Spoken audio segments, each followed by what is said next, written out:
ಅದು ವಿಚಾರ ಗೊತ್ತಿದೆ ನಿಮಗೆ. ಮನಸ್ಸಿನಿಂದ ಮನಸಾತೀತತೆಯ ಕಡೆಗೆ ಪಯಣ. From mind to super mind, starting from mind. ಆ ಮೈಂಡ್ ಅಥವಾ ಮನಸ್ಸು ಅಂತ ಏನಿದೆ, ಅರ್ಜುನ ಅದರ ಪ್ರತೀಕ. ಎಲ್ಲ ದ್ವಂದ್ವಕ್ಕೆ ಗದ್ದಲಕ್ಕೆ ಸಿಕ್ಕೊಂಡ್ಬಿಟ್ಟಿದೆ. ಅದನ್ನು ಬಿಡಿಸ್ಕೊಂಡು ನಮ್ಮ ಪ್ರಜ್ಞೆ ಅಥವಾ ಪ್ರಜ್ಞಾ ಕೇಂದ್ರ ಏನಿದೆ ಅದು ಸೂಪರ್ ಮೈಂಡ್ಗೆ ಹೋಗಬೇಕು. ಅಂದರೆ ಮನಸಾತೀತತೆಯ ಕಡೆಗೆ ಹೋಗಬೇಕು. ಆಗ ಅಂದರೆ ಕೃಷ್ಣ ಆಗಬೇಕು, ಆ ಕೃಷ್ಣ ಪ್ರಜ್ಞೆ ಬರಬೇಕು. ಅರ್ಜುನ ಪ್ರಜ್ಞೆಯಿಂದ ಕೃಷ್ಣ ಪ್ರಜ್ಞೆ ಬಂತು ಅಂತ ಹೇಳಿದ್ರೆ ಆಗ ಮನಸ್ಸಿನಿಂದ ಮನಸಾತೀತತೆಯ ಕಡೆಗೆ ಹೋದಂಗಾಗತ್ತೆ. ಇದ್ರ ಬಗ್ಗೆ ಈ ಭಗವದ್ಗೀತೆಯಲ್ಲಿ 6ನೇ ಅಧ್ಯಾಯ ಏನಿದೆ ಅದು ಧ್ಯಾನ ಯೋಗ ಅಂತ ಇದೆ. 6ನೇ ಅಧ್ಯಾಯ ಇದು ಧ್ಯಾನಕ್ಕೆ ಸಂಬಂಧಿಸಿರ್ತಕ್ಕಂಥದ್ದು. ನಿನ್ನೆ ಎಲ್ಲ ಕರ್ಮಯೋಗ, ಜ್ಞಾನಯೋಗ ಅವುಗಳ ವಿಚಾರ ನಾವು ತಿಳ್ಕೊಂಡಿದ್ದಾಯಿತು. ಇವತ್ತು ಈ ಧ್ಯಾನ ಯೋಗಕ್ಕೆ ಬರೋಣ. ಏನು ಆತ್ಮಜ್ಞಾನ ಇದೆ, ಆತ್ಮಜ್ಞಾನಕ್ಕೆ ಕರ್ಮ ಅಂತಕ್ಕಂಥದ್ದು ಬಹಿರಂಗ ಸಾಧನ. ಕರ್ಮ ಬಹಿರಂಗ ಸಾಧನ. ಧ್ಯಾನ ಅಂತಕ್ಕಂಥದ್ದು ಆತ್ಮಜ್ಞಾನಕ್ಕೆ ಅಂತರಂಗ ಸಾಧನ. ಅದರಿಂದ ಕರ್ಮ ಮಾಡಬೇಕು. ಕರ್ಮ ಮಾಡಬೇಕಾದ್ರೆ ಆ ಮಾಡುವಲ್ಲೇ ಅವನು ಯೋಗಿಯಾಗಿ ಮಾಡಬೇಕು. ಅಂದರೆ ಏನು ಕರ್ಮ ಕೆಲಸ ಮಾಡ್ತೀವಿ ಆ ಕೆಲಸದಲ್ಲಿ ಪೂರ್ಣ ತಲ್ಲೀನತೆಯಿಂದ ತನ್ಮಯತೆಯಿಂದ ಕೆಲಸವನ್ನು ಮಾಡಿದಾಗ ಅದು ಕರ್ಮ ಯೋಗ ಆಗತ್ತೆ. ಈ ಕರ್ಮಯೋಗಕ್ಕೂ ಮತ್ತು ಜ್ಞಾನಯೋಗ ಅಂತ ಏನು ನಾವು ತಿಳ್ಕೊಂಡ್ವಿ, ಅವೆರಡಕ್ಕೂ ಧ್ಯಾನ ಯೋಗ ಅತ್ಯವಶ್ಯಕ. ಈ ಧ್ಯಾನ ಅಂತಕ್ಕಂಥದ್ದು ಏನು, ಆ ಧ್ಯಾನ ಸ್ಥಿತಿಯಲ್ಲಿ ನಾವು ಬಂದಾಗ ಯಾವ ಒಂದು ಅನುಭವ ಆಗ್ತದೆ ಅಂತಕ್ಕಂಥದ್ದು ತಿಳ್ಕೊಳ್ಳೋಣ. ಈ ಧ್ಯಾನ ಅಂತಕ್ಕಂಥದ್ದು ಅನೇಕ ಹಂತಗಳಲ್ಲಿ ನಡೆಯುತ್ತೆ. ಯಾವ್ಯಾವ ಹಂತದಲ್ಲಿ ಧ್ಯಾನ ನಡೆದಾಗ ಎಂತೆಂತಹ ಪರಿಣಾಮ ಉಂಟಾಗುತ್ತೆ ಅಂತಕ್ಕಂಥದ್ದನ್ನ ಈ ಭಗವದ್ಗೀತೆಯ 6ನೇ ಅಧ್ಯಾಯದಲ್ಲಿ ಕೆಲವು ಶ್ಲೋಕಗಳಲ್ಲಿ ಬಹಳ ಚೆನ್ನಾಗಿ ತಿಳಿಸಲಾಗುತ್ತೆ. ಅದರಲ್ಲಿ ಈ 6ನೇ ಅಧ್ಯಾಯದಲ್ಲಿ ಧ್ಯಾನದ ಬಗ್ಗೆ ಹೇಳಿರ್ತಕ್ಕಂಥ ಕೆಲವು ಶ್ಲೋಕಗಳು, ಅವುಗಳನ್ನ ಆ ಧ್ಯಾನ ಸ್ಥಿತಿಯನ್ನು ತಿಳಿಸ್ತಕ್ಕಂಥ ಕೆಲವು ಶ್ಲೋಕಗಳು ಇದ್ದಾವೆ. ಮತ್ತು ಧ್ಯಾನಕ್ಕೆ ಪೂರ್ವ ಸಿದ್ಧತೆ, ತಯಾರಿ, ಪ್ರಿಪರೇಷನ್ ಫಾರ್ ಮೆಡಿಟೇಷನ್, ಧ್ಯಾನ, ಅದಕ್ಕೂ ವಿಚಾರಗಳನ್ನು ತಿಳಿಸಿದೆ. ಈಗ ದೇಹವನ್ನು ನಾವು ಚೆನ್ನಾಗಿ ಇಟ್ಕೋಬೇಕು, ಒಂದು ಸಾತ್ವಿಕ ಆಹಾರವನ್ನೇ ನಾವು ತಗೋಬೇಕು ಅಂತಕ್ಕಂಥದ್ದು ನಮ್ಮೆಲ್ಲರಿಗೂ ಗೊತ್ತಿರ್ತಕ್ಕಂಥದ್ದು. ಸಾತ್ವಿಕ ಆಹಾರ ಅಂದ್ರೆ ಏನು ಅಂತ ನಿನ್ನೆ ನಿಮ್ಮಲ್ಲೇ ಕೆಲವರು ಹೇಳಿದ್ರು. ಅದರಲ್ಲಿ ರಾಜಸಿಕ ಆಹಾರ ಮತ್ತು ತಾಮಸಿಕ ಆಹಾರ ಈ ಧ್ಯಾನಕ್ಕೆ ಮಾರಕವಾಗಿರ್ತಕ್ಕಂಥದ್ದು. ಧ್ಯಾನ ಅಂತಕ್ಕಂಥದ್ದೇನು, ನಮ್ಮ ಪ್ರಜ್ಞಾ ಕೇಂದ್ರ ಏನಿದೆ ನಮ್ಮಲ್ಲಿ, ಆ ಪ್ರಜ್ಞಾ ಕೇಂದ್ರವನ್ನು ಮನಸ್ಸಿನಿಂದ ಮನಸ್ಸಿನ ಆಚೆಗೆ ಕೊಂಡೊಯ್ಬೇಕು.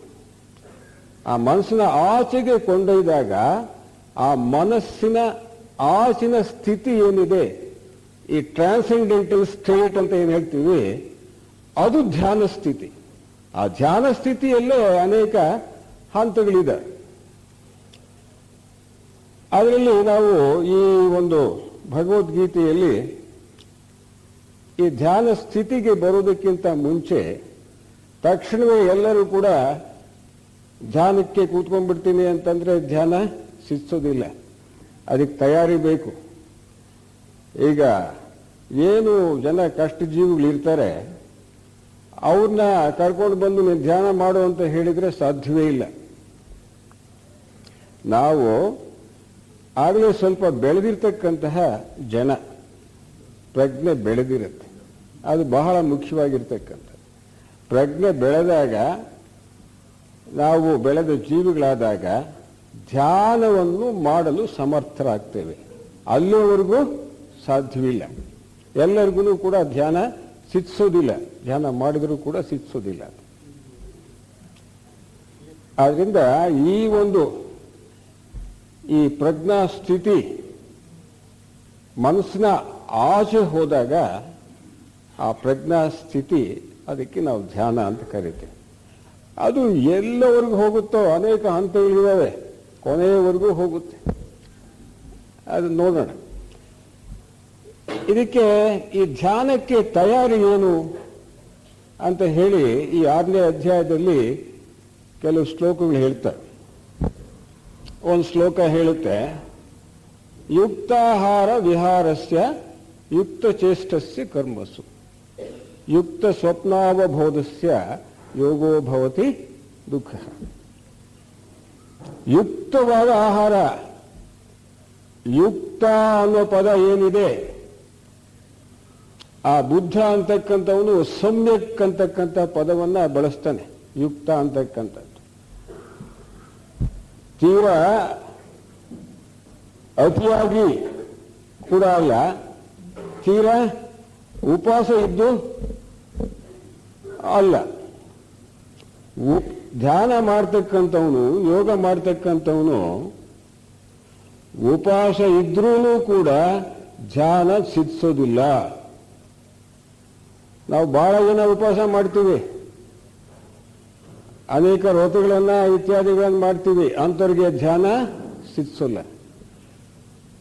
ಚೆನ್ನಾಗಿ ಭಕ್ಷ್ಯ ಭೋಜ್ಯಗಳನ್ನ ಚೆನ್ನಾಗಿ ಊಟ ಮಾಡ್ತೀವಿ, ಹೊಟ್ಟೆ ತುಂಬ ಹೊಟ್ಟೆ ಬೆರೆಯುವಂಗೆ, ಆವಾಗಲೂ ಕೂಡ ಧ್ಯಾನ ಸಿದ್ಧಿಸಲ್ಲ. ಮಿತವಾದ ಆಹಾರ, ಅದರಲ್ಲೂ ಕೂಡ ಈ ರಾಜಸಿಕ ತಾಮಸಿಕ ಆಹಾರಗಳನ್ನು ಬಿಟ್ಟು ಸಾತ್ವಿಕ ಆಹಾರವನ್ನು ನಾವು ತಗೋಬೇಕು. ತಗೊಂಡಾಗ ಮನಸ್ಸು ಪ್ರಶಾಂತವಾಗಿರಲು ಸಾಧ್ಯವಾಗುತ್ತೆ. ಅದೊಂದರಿಂದಲೇ ಸಾಧ್ಯವಿಲ್ಲ, ಬರೀ ಆಹಾರ ತಗೊಳ್ಳೋದ್ರಿಂದಲೇ ಮನಸ್ಸು ಪ್ರಶಾಂತವಾಗುತ್ತೆ ಅಂತ ಅಲ್ಲ. ಮನಸ್ಸು ಪ್ರಶಾಂತವಾಗೋದಕ್ಕೆ ಅದು ಒಂದು ಫ್ಯಾಕ್ಟರ್, ಅದೊಂದು ಕಾರಣ. ಅದ್ರ ಜೊತೆಗೆ ಇನ್ನೂ ಅನೇಕ ತಯಾರಿಗಳನ್ನು ಮಾಡಬೇಕಾಗ್ತದೆ. ಅದನ್ನ ಅಲ್ಲಿ ಆ ಚಿತ್ರದ ಹತ್ತಿರಕ್ಕೆ ಹೋದಾಗ ಎಲ್ಲ ವಿಚಾರ ತಿಳಿಸ್ತೇನೆ. ಇಲ್ಲಿ ಭಗವದ್ಗೀತೆಯಲ್ಲಿ ಈಗ ಏನೋ ಒಂದು ಆಹಾರದ ಬಗ್ಗೆ, ಸಾತ್ವಿಕ ಆಹಾರವನ್ನು ತಗೋಬೇಕು ಅಂತಕ್ಕಂಥದ್ದು ಹೇಳಿದೆ. ಅದರ ಜೊತೆಗೆ ತಯಾರಿಗೆ ಇನ್ನು ಒಂದೆರಡು ವಿಷಯಗಳನ್ನು ಹೇಳಿದೆ. 6ನೇ ಅಧ್ಯಾಯದ ಮೊದಲನೇ ಒಂದು ಶ್ಲೋಕ ಏನು ಹೇಳುತ್ತೆ, ಅವನು ಯೋಗಿಯಾಗಿರಲಿ, ಯೋಗಿ ಅಂತ ಹೇಳಿದ್ರೆ ಈ ಕರ್ಮ ಯೋಗಿ, ನಾವೆಲ್ಲರೂ ಕೂಡ ಒಂದು ರೀತಿಯಲ್ಲಿ ಕರ್ಮಯೋಗಿಗಳೇ. ಆ ಕರ್ಮಯೋಗಿ ಆಗಿರಲಿ ಅಥವಾ ಜ್ಞಾನಯೋಗಿ ಆಗಿರಲಿ ಅಥವಾ ಸನ್ಯಾಸಿ ಅಂತ ಹೇಳ್ತಾರೆ ಜ್ಞಾನಯೋಗಿಗೆ, ಅವರಿಬ್ಬರಿಗೂ ಕೂಡ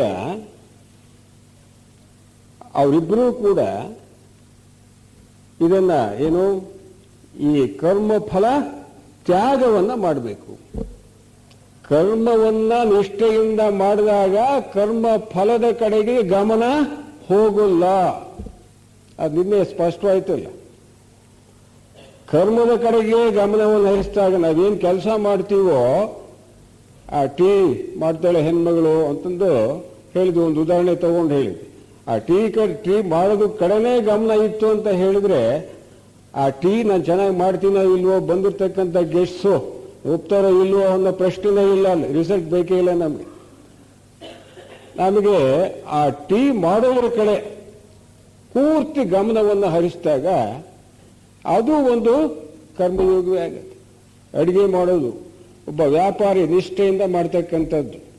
ಅದೇ ರೀತಿಯಲ್ಲಿ ಒಬ್ಬ ಟೀಚರು ಅಥವಾ ರೈತ ಅವರವ್ರ ಕೆಲಸಗಳನ್ನು ಮನಃಪೂರ್ವಕವಾಗಿ ನಿಷ್ಠೆಯಿಂದ ತಲ್ಲೀನತೆಯಿಂದ ಮಾಡಿದಾಗ ಆವಾಗ ಕರ್ಮ ಫಲ ತ್ಯಾಗ ತಾನೇ ತಾನಾಗಿ ಆಗ್ತದೆ.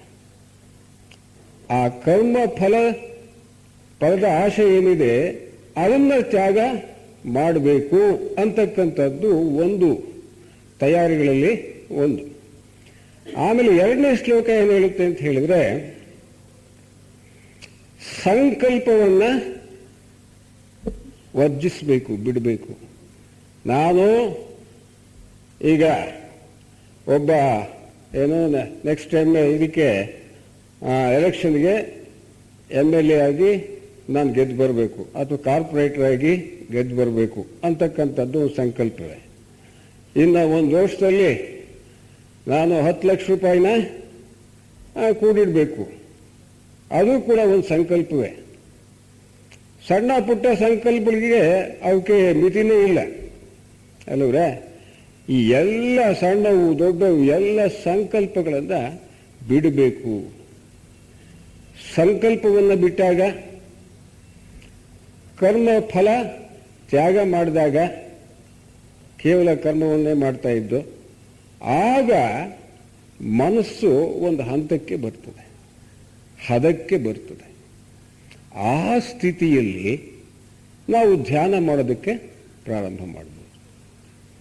ಇದು ಇಷ್ಟೇ ಇದರಲ್ಲಿ ಹೇಳಿರ್ತಕ್ಕಂಥದ್ದು ತಯಾರಿ. ಆದರೆ ಪತಂಜಲಿ ಯೋಗ ಸೂತ್ರದ ಪ್ರಕಾರ ಅದೇನು ಅಂತ ಅಲ್ಲಿ ನೋಡೋಣ. ಆ ತಯಾರಿ ಆದಮೇಲೆ ನಾವು ಧ್ಯಾನ ಮಾಡ್ತೀವಿ, ಧ್ಯಾನ ಮಾಡೋದಕ್ಕೆ ಪ್ರಾರಂಭ ಮಾಡ್ತೀವಿ. ಪ್ರಾರಂಭ ಮಾಡಿ ಎಲ್ಲಿ ಆ ಕೆಳ ಮನಸ್ಸು ಅಂತ ಏನಿದೆ ನಮ್ಮಲ್ಲಿ, ಅನೇಕ ಸೂಕ್ಷ್ಮ ದೇಹಗಳಿದ್ದಾವೆ. ಸ್ಥೂಲ ದೇಹ ಇದು ಕಾಣಿಸ್ತಕ್ಕಂಥದ್ದು. ಕಾಣಿಸದೇ ಇರತಕ್ಕಂಥ ಸೂಕ್ಷ್ಮ ದೇಹಗಳು ಯಾವುವು? ಕಾಮದೇಹ ಇದೆ, ನಂತರ ಕೆಳ ಮನೋದೇಹ ಇದೆ, ನಂತರ ಮೇಲ್ಮನೋದೇಹ ಇದೆ. ಅದೇ ರೀತಿಯಲ್ಲಿ ಬುದ್ಧಿ ದೇಹ ಬೆಳೆದವರಿಗೆ ಮತ್ತು ಆತ್ಮದೇಹ ಇರ್ತವೆ. ಇವೆಲ್ಲ ಪ್ರಕೃತಿಯ ಹೊದಿಕೆಗಳು ಆತ್ಮನಿಗೆ. ಇವೆಲ್ಲ ದೇಹಗಳಾದ ಮೇಲೆ ನಿಜವಾದ ಆತ್ಮ, ಮಾನೆಡ್ ಅಂತ ಏನು ಹೇಳ್ತೀವಿ, ಅವನು ಗೋಚರವಾಗ್ತಾನೆ. ಈ ಎಲ್ಲ ದೇಹಗಳು ಅಥವಾ ಉಪಾಧಿಗಳನ್ನು ನಮ್ಮ ಪ್ರಜ್ಞೆ ಅಂತಕ್ಕಂಥದ್ದು ಮೀರಿ ಹೋದಾಗ ನಾವು ಆತ್ಮನನ್ನು ಸಾಕ್ಷಾತ್ಕಾರ ಮಾಡ್ಕೋಬಹುದು. ಅಲ್ಲಿಗೆ ನಮ್ಮ ಧ್ಯಾನದ ಅಂತ್ಯವಾಗ್ತದೆ. ಇದು ಒಂದು ವಿಚಾರ. ಈ ಧ್ಯಾನ ಮಾಡಬೇಕಾದ್ರೆ ಅನೇಕ ರೀತಿಯ ಅನುಭವಗಳಾಗ್ತವೆ. ಆ ಧ್ಯಾನದ ಒಂದು ಸ್ಥಿತಿ, ಆ ಸ್ಥಿತಿಯನ್ನು ತಿಳಿಸುತ್ತೆ. ಅನೇಕ ಶ್ಲೋಕಗಳಿದ್ದಾವೆ. ಅವುಗಳಲ್ಲಿ ಒಂದು 6ನೇ ಅಧ್ಯಾಯದಲ್ಲಿ 19ನೇ ಶ್ಲೋಕ ಏನು ಹೇಳುತ್ತೆ ಅಂತ ಹೇಳಿದ್ರೆ, ಯೋಗವನ್ನು ಅಭ್ಯಾಸ ಮಾಡುತ್ತಿರುವ ಯೋಗಿಯ ಸ್ಥಿರ ಮನಸ್ಸು, ಯೋಗವನ್ನು ಅಭ್ಯಾಸ ಮಾಡ್ತಕ್ಕಂತಹ ಯೋಗಿಯ ಸ್ಥಿರ ಮನಸ್ಸು ಗಾಳಿ ಬೀಸದಡೆ ಇರುವ ದೀಪದ ಜ್ವಾಲೆಯಂತೆ ಸ್ವಲ್ಪವೂ ಅಲುಗಾಡದೆ ಇರುತ್ತದೆ. ಏನು ನಾವು ಧ್ಯಾನ ಮಾಡಬೇಕಾದ್ರೆ ಮನಸ್ಸು ಸ್ಥಿರವಾಗುತ್ತೆ. ಆ ಮನಸ್ಸು ಸ್ಥಿರವಾದ ಸಂದರ್ಭದಲ್ಲಿ ಹೇಗಿರುತ್ತೆ ಅನ್ನೋದಕ್ಕೆ ಒಂದು ದೀಪಕ್ಕೆ, ಉರಿತಕ್ಕಂಥ ದೀಪಕ್ಕೆ ಹೋಲಿಸಿದ್ದಾರೆ. ದೀಪ ಎಲ್ಲರ ಮನೆಯಲ್ಲಿ ಇರ್ತದೆ, ಒಂದು ಕ್ಯಾಂಡಲ್ ಆದರೂ ಇರ್ತದೆ. ಆ ದೀಪ ಗಾಳಿಯಲ್ಲಿ ಉರಿದ್ರೆ ಏನಾಗುತ್ತೆ? ಅದು ಆ ಜ್ವಾಲೆ ಆ ಕಡೆ ಈ ಕಡೆ ಅಲುಗಾಡುತ್ತೆ. ಆದರೆ ಗಾಳಿನೇ ಇಲ್ಲಿರ್ತಕ್ಕಂತಹ ಒಂದು ನಿಶ್ಚಲವಾದ ಒಂದು ಪ್ರದೇಶದಲ್ಲಿ ಆ ಒಂದು ದೀಪವನ್ನು ಇಟ್ಟಾಗ ಏನಾಗುತ್ತೆ? ಉರಿತಕ್ಕಂಥ ದೀಪವನ್ನು, ಅದರ ಜ್ವಾಲೆ ಹೇಗೆ ಒಂದೇ ಸಮನೆ ಪ್ರಖರವಾಗಿ ಉರಿತಾ ಇರುತ್ತೆ, ಅಲುಗಾಡೋದಿಲ್ಲ, ಒಂದೇ ಸಣ್ಣ ಬೇರವಾಗಿ ಉರಿತಾ ಇರುತ್ತೆ. ಹಾಗೆ ನಮ್ಮ ಮನಸ್ಸು ಧ್ಯಾನ ಸ್ಥಿತಿಯಲ್ಲಿರ್ತಕ್ಕಂಥ ಒಂದು ಮನಸ್ಸು ಕುದುರಿದಾಗ ಅದು ಒಂದೇ ಸಮನೆ ಕೆಲಸ ಮಾಡ್ತಾ ಇರುತ್ತೆ, ಅಲುಗಾಡದೆ, ಅಂದರೆ ಡಿಸ್ಟರ್ಬ್ ಆಗದಲೇ ಅಂತ ಹೇಳಿ. ಒಂದೇ ಸಮನೆ ಕೆಲಸ ಮಾಡ್ತಾ ಇರಬೇಕಾದ್ರೆ ಏನಾಗುತ್ತೆ ನಮಗೆ? ಅದನ್ನ ನೆಕ್ಸ್ಟ್ ಇದರಲ್ಲಿ ನೋಡೋಣ. ಅಂತ ಹೇಳಿ. ಒಂದೇ ಸಮಯ ಕೆಲಸ ಮಾಡ್ತಾ ಇರಬೇಕಾದ್ರೆ ಏನಾಗುತ್ತೆ ನಮಗೆ, ಅದನ್ನ ನೆಕ್ಸ್ಟ್ ಇದರಲ್ಲಿ ನೋಡೋಣ. 20ನೇ ಶ್ಲೋಕದ ಒಂದು ಅರ್ಥ ಏನು ಅಂತ ನೋಡೋಣ. ಯಾವಾಗ ಮನಸ್ಸು ಯೋಗಾಭ್ಯಾಸದಿಂದ ನಿಗ್ರಹಿಸಲ್ಪಡುವುದೋ, ಯಾವಾಗ ಮನಸ್ಸು ಯೋಗಾಭ್ಯಾಸದಿಂದ ನಿಗ್ರಹಿಸಲ್ಪಡುತ್ತದೋ ಅಂದರೆ ಹತೋಟಿಯಲ್ಲಿ ಇರ್ತದೋ, ಆಗ ಅದು ತನ್ನಲ್ಲೇ ಆತ್ಮದರ್ಶನವನ್ನು ಮಾಡಿಕೊಂಡು ಆನಂದಿಸುತ್ತದೆ. ಮನಸ್ಸು ಯಾವಾಗ ನಿಗ್ರಹಿಸಲ್ಪಟ್ಟ ಮನಸ್ಸು ಅಂತಂದ್ರೇನು, ಈ ದೀಪ ಉರಿದಂಗೆ ಒಂದೇ ಸಮಯ ಮನಸ್ಸು ಕೆಲಸ ಮಾಡ್ತಾ ಇರುತ್ತೆ. ಯಾವುದೋ ಒಂದು ವಸ್ತು, ಆ ವಸ್ತುವನ್ನು ತಗೊಂಡು ನಾವು ಧ್ಯಾನ ಮಾಡೋಕ್ಕೆ ಪ್ರಾರಂಭ ಮಾಡ್ತೀವಿ ಅಂತ ಹೇಳಿದ್ರೆ, ಒಂದು ಹೂವಾಗ್ಬೋದು, ಒಂದು ಫೋಟೋ ಆಗ್ಬೋದು, ಕೃಷ್ಣನ ಫೋಟೋ ಆಗ್ಬೋದು, ಅಥವಾ ಶಿವಲಿಂಗ ಆಗ್ಬೋದು, ಅಥವಾ ಯಾವುದೇ ಒಂದು ವಿಚಾರ ಆಗ್ಬೋದು. ಅದನ್ನ ಮಾಡ್ತಾ ಮಾಡ್ತಾ ಮಾಡ್ತಾ, ಈಗ ಉದಾಹರಣೆಗೆ ಇದನ್ನು ನೋಡ್ತಾ ನೋಡ್ತಾ ನೋಡ್ತಾ ನೋಡ್ತಾ ಏನಾಗುತ್ತೆ, ಇದ್ರ ಮೇಲೆ ಧ್ಯಾಸ ಅವಿರತವಾಗಿ ಹರಿತಲೇ ಇರುತ್ತೆ.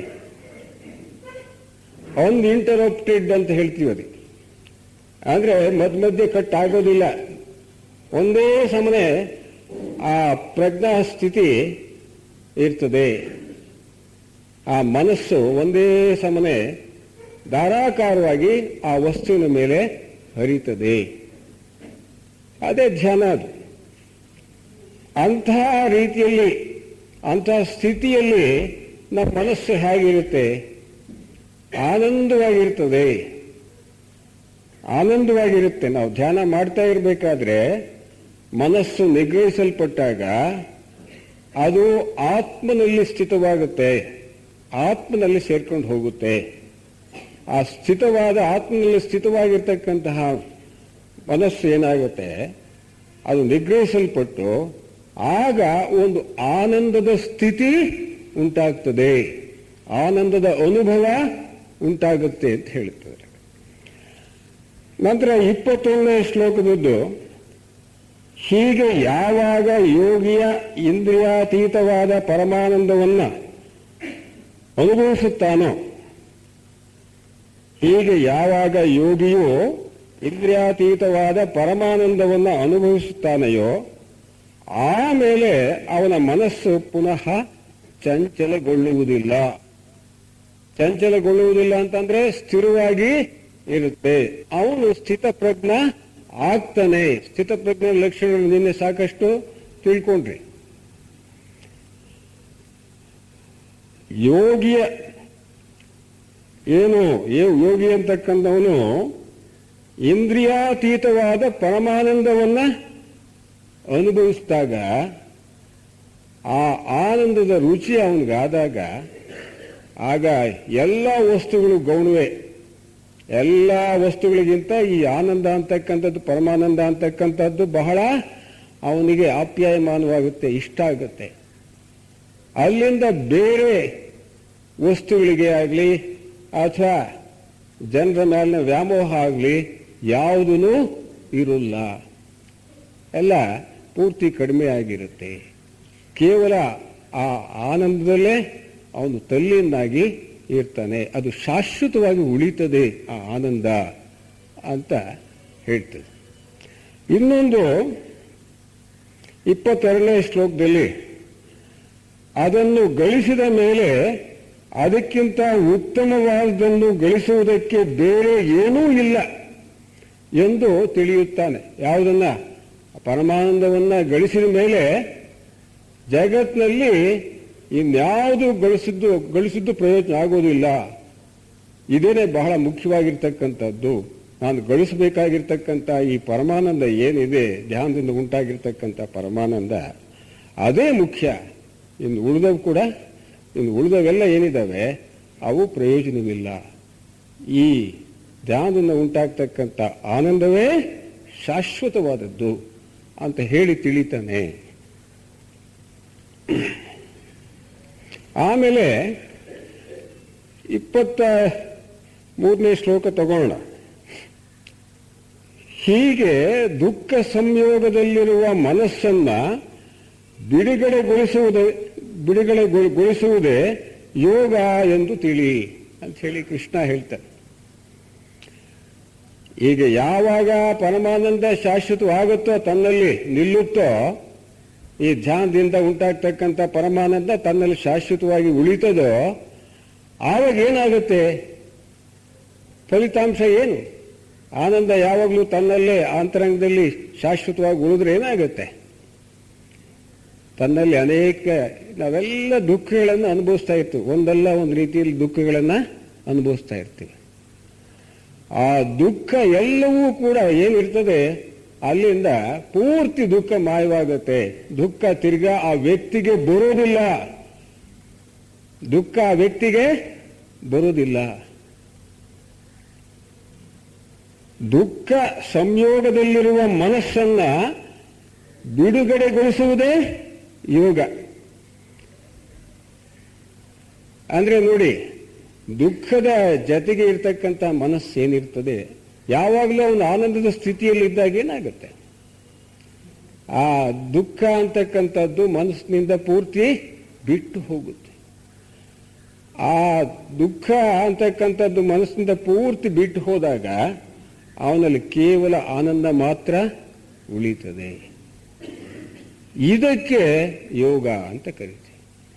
ಈ ಯೋಗ ಅಂತ ಹೇಳಿದ್ರೆ ಅನೇಕ ರೀತಿಯಲ್ಲಿ ನಮಗೆ ನಿನ್ನೆ ಯೋಗ ಅಂತ ಅಂದ್ರೆ ಏನು ಅಂತಕ್ಕಂಥದ್ದು ನಾವು ತಿಳ್ಕೊಂಡ್ವಿ.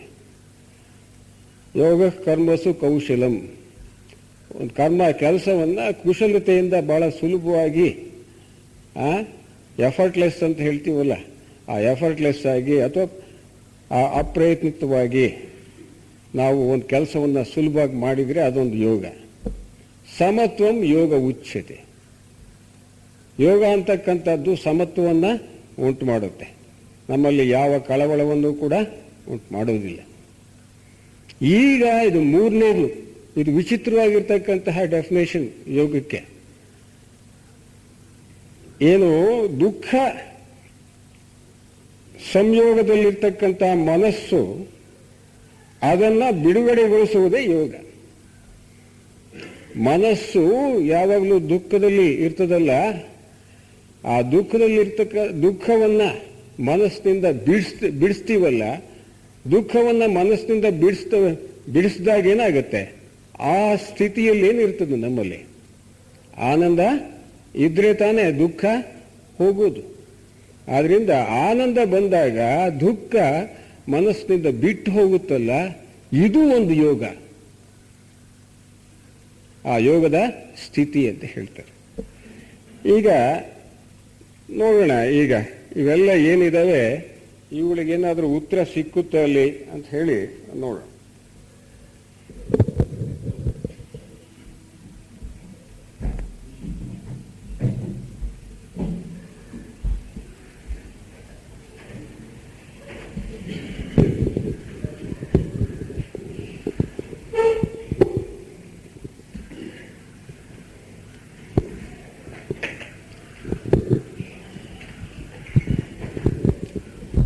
ನೋಡಿ,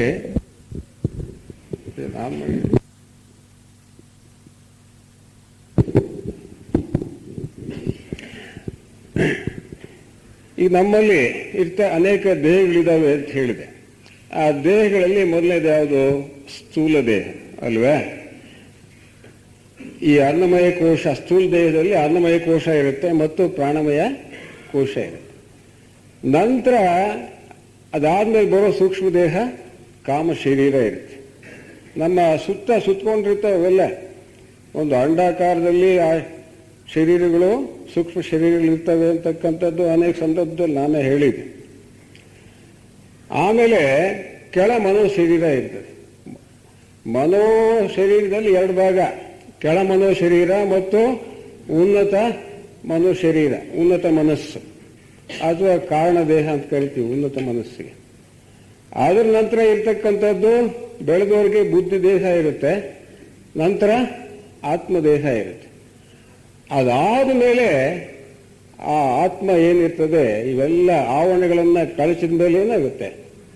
ಒಂದೇ ಒಂದು ನಿರ್ಬೀಜ ಸ್ಥಿತಿಯಲ್ಲಿರ್ತಕ್ಕಂಥ ಪುರುಷಾತ್ಮ ಇರ್ತದೆ. ಅದೇ ನಮ್ಮ ನಿಜವಾದ ಆತ್ಮ. ಈಗ ಇಲ್ಲಿ ನೋಡಿ, ನಾವು ಸಾಮಾನ್ಯವಾಗಿ ಈ ತಯಾರಿ ಎಲ್ಲಿಂದ ಎಲ್ಲಿವರೆಗೆ ತಯಾರಿ ಅಂತ ಹೇಳಿದರೆ, ಈ ಅನ್ನಮಯ ಕೋಶದಿಂದ ಹಿಡಿದು ಕೆಳ ಮನಸ್ಸಿನವರೆಗೆ ತಯಾರಿ ಆಗ್ತದೆ. ಕೆಳ ಮನಸ್ಸಿನ ಆಚೆ ಇರ್ತಕ್ಕಂಥ ಮೇಲ್ ಮನಸ್ಸಿಗೆ ಪ್ರಜ್ಞಾ ಕೇಂದ್ರ ಎಗಿರಿತು ಅಂತ ಹೇಳಿದ್ರೆ ಆಗ ಧ್ಯಾನ ಅಲ್ಲಿಂದ ಪ್ರಾರಂಭವಾಗುತ್ತೆ, ಸಮಾಧಿ ಅಲ್ಲಿಂದ ಪ್ರಾರಂಭವಾಗುತ್ತೆ. ಈ ಸ್ಥೂಲ ದೇಹದಿಂದ ಕೆಳ ಮನಸ್ಸಿನವರೆಗೆ ನಾವು ಕಸರತ್ತು ಮಾಡಬೇಕಾಗಿದೆ, ಅದಕ್ಕೆ ತಯಾರಿ ಮಾಡಬೇಕಾಗಿದೆ. ಏನು ಈಗ ಈ ಅನ್ನಮಯ ಕೋಶ ಅದು ತಯಾರಿ ಮಾಡಬೇಕಾದ್ರೆ ಏನು, ಆಸನಗಳನ್ನು ಹಾಕಬೇಕು. ಪತಂಜಲಿ ಅನೇಕ ಆಸನಗಳನ್ನು ತಿಳಿಸಿದ್ದಾರೆ, ಆಸನಗಳನ್ನು ಹಾಕಬೇಕು. ಮತ್ತು ಈ ಹಠಯೋಗ ಅಂತ ಹೇಳ್ತೀವಿ. ಈಗ ಇದರಲ್ಲಿ ಈ ಒಂದು ಭಗವದ್ಗೀತೆಯಲ್ಲಿ ಭ್ರೂ ಮಧ್ಯೆ ನೋಡು ಅಥವಾ ಮೂಗಿನ ತುದಿಯೇ ನೋಡು ಅಂತೇಳಿ, ಮೂಗಿನ ತುದಿ ಆಗಲಿ ಅಥವಾ ಭ್ರೂ ಮಧ್ಯೆ ಆಗಲಿ ನಿನ್ನ ಒಂದು ಪ್ರಜ್ಞೆಯನ್ನು ಕೇಂದ್ರೀಕರಿಸು ಅಂತ ಹೇಳಿದ್ದು. ಅದು ಹಠಯೋಗವೇ. ಅದರ ಬದಲಾಗಿ ನಾವು ಬೇರೆ ರೀತಿಯಲ್ಲಿ ಮಾಡ್ತೀವಿ. ನಾವು ನೋಡೋಣ, ಈ ಅನ್ನಮಯ ಕೋಶವನ್ನು ಹತೋಟಿಯಲ್ಲಿ ಇಟ್ಕೋಬೇಕಾದ್ರೆ ಈ ಆಸ್ತಿಗಳನ್ನು ಹಾಕಬೇಕು ಅಥವಾ ಹಠಯೋಗ ಮಾಡಬೇಕು. ನಂತರ ಈ ಪ್ರಾಣಾಯಾಮ, ಈ ಪ್ರಾಣಮಯ ಕೋಶ ಅದು ಸ್ಥೂಲ ದೇಹದ ಸೂಕ್ಷ್ಮ ಭಾಗ. ಪ್ರಾಣಮಯ ಕೋಶವನ್ನು ಹತೋಟಿಯಲ್ಲಿ ಇಟ್ಕೋಬೇಕಾದ್ರೆ, ಆ ಧ್ಯಾನಕ್ಕೆ ಅದಕ್ಕೆ ಸಿದ್ಧತೆಗೊಳಿಸಬೇಕಾದ್ರೆ ಆವಾಗ ಏನು ಮಾಡಬೇಕು ಅಂತಂದರೆ ಪ್ರಾಣಾಯಾಮ ಮಾಡಬೇಕು. ಪ್ರಾಣಾಯಾಮ ಮಾಡ್ತಕ್ಕಂಥದ್ದು ಅನೇಕ ಜನಕ್ಕೆ ಗೊತ್ತಿದೆ. ಅಂದರೆ ಉಸಿರಿನ ಮೇಲೆ ಒಂದು ಹತೋಟಿಯನ್ನು ತರ್ತಕ್ಕಂಥದ್ದು.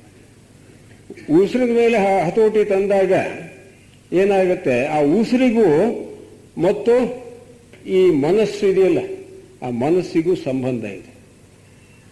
ಉಸಿರು ಜೋರಾಗಿ ಆಡ್ತಾ ಇದ್ರೆ ಮನಸ್ಸು ಬಹಳ ಡಿಸ್ಟರ್ಬ್ ಆಗಿರುತ್ತೆ ಅಂತ.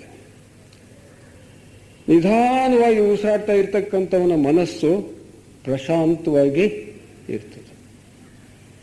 ಆದ್ರಿಂದ ನಿಧಾನವಾಗಿ ಉಸಿರಾಡೋದಕ್ಕೆ ನಾವು ತರಬೇತಿಯನ್ನು ಪಡೆದಾಗ ಅದು ಪ್ರಾಣಾಯಾಮ ಆಗುತ್ತೆ. ಅವಾಗ ಮನಸ್ಸನ್ನು ಕೂಡ ಹತೋಟಿಗೆ ತರಲು ಸಾಧ್ಯವಾಗುತ್ತೆ. ಇದಾಯಿತು.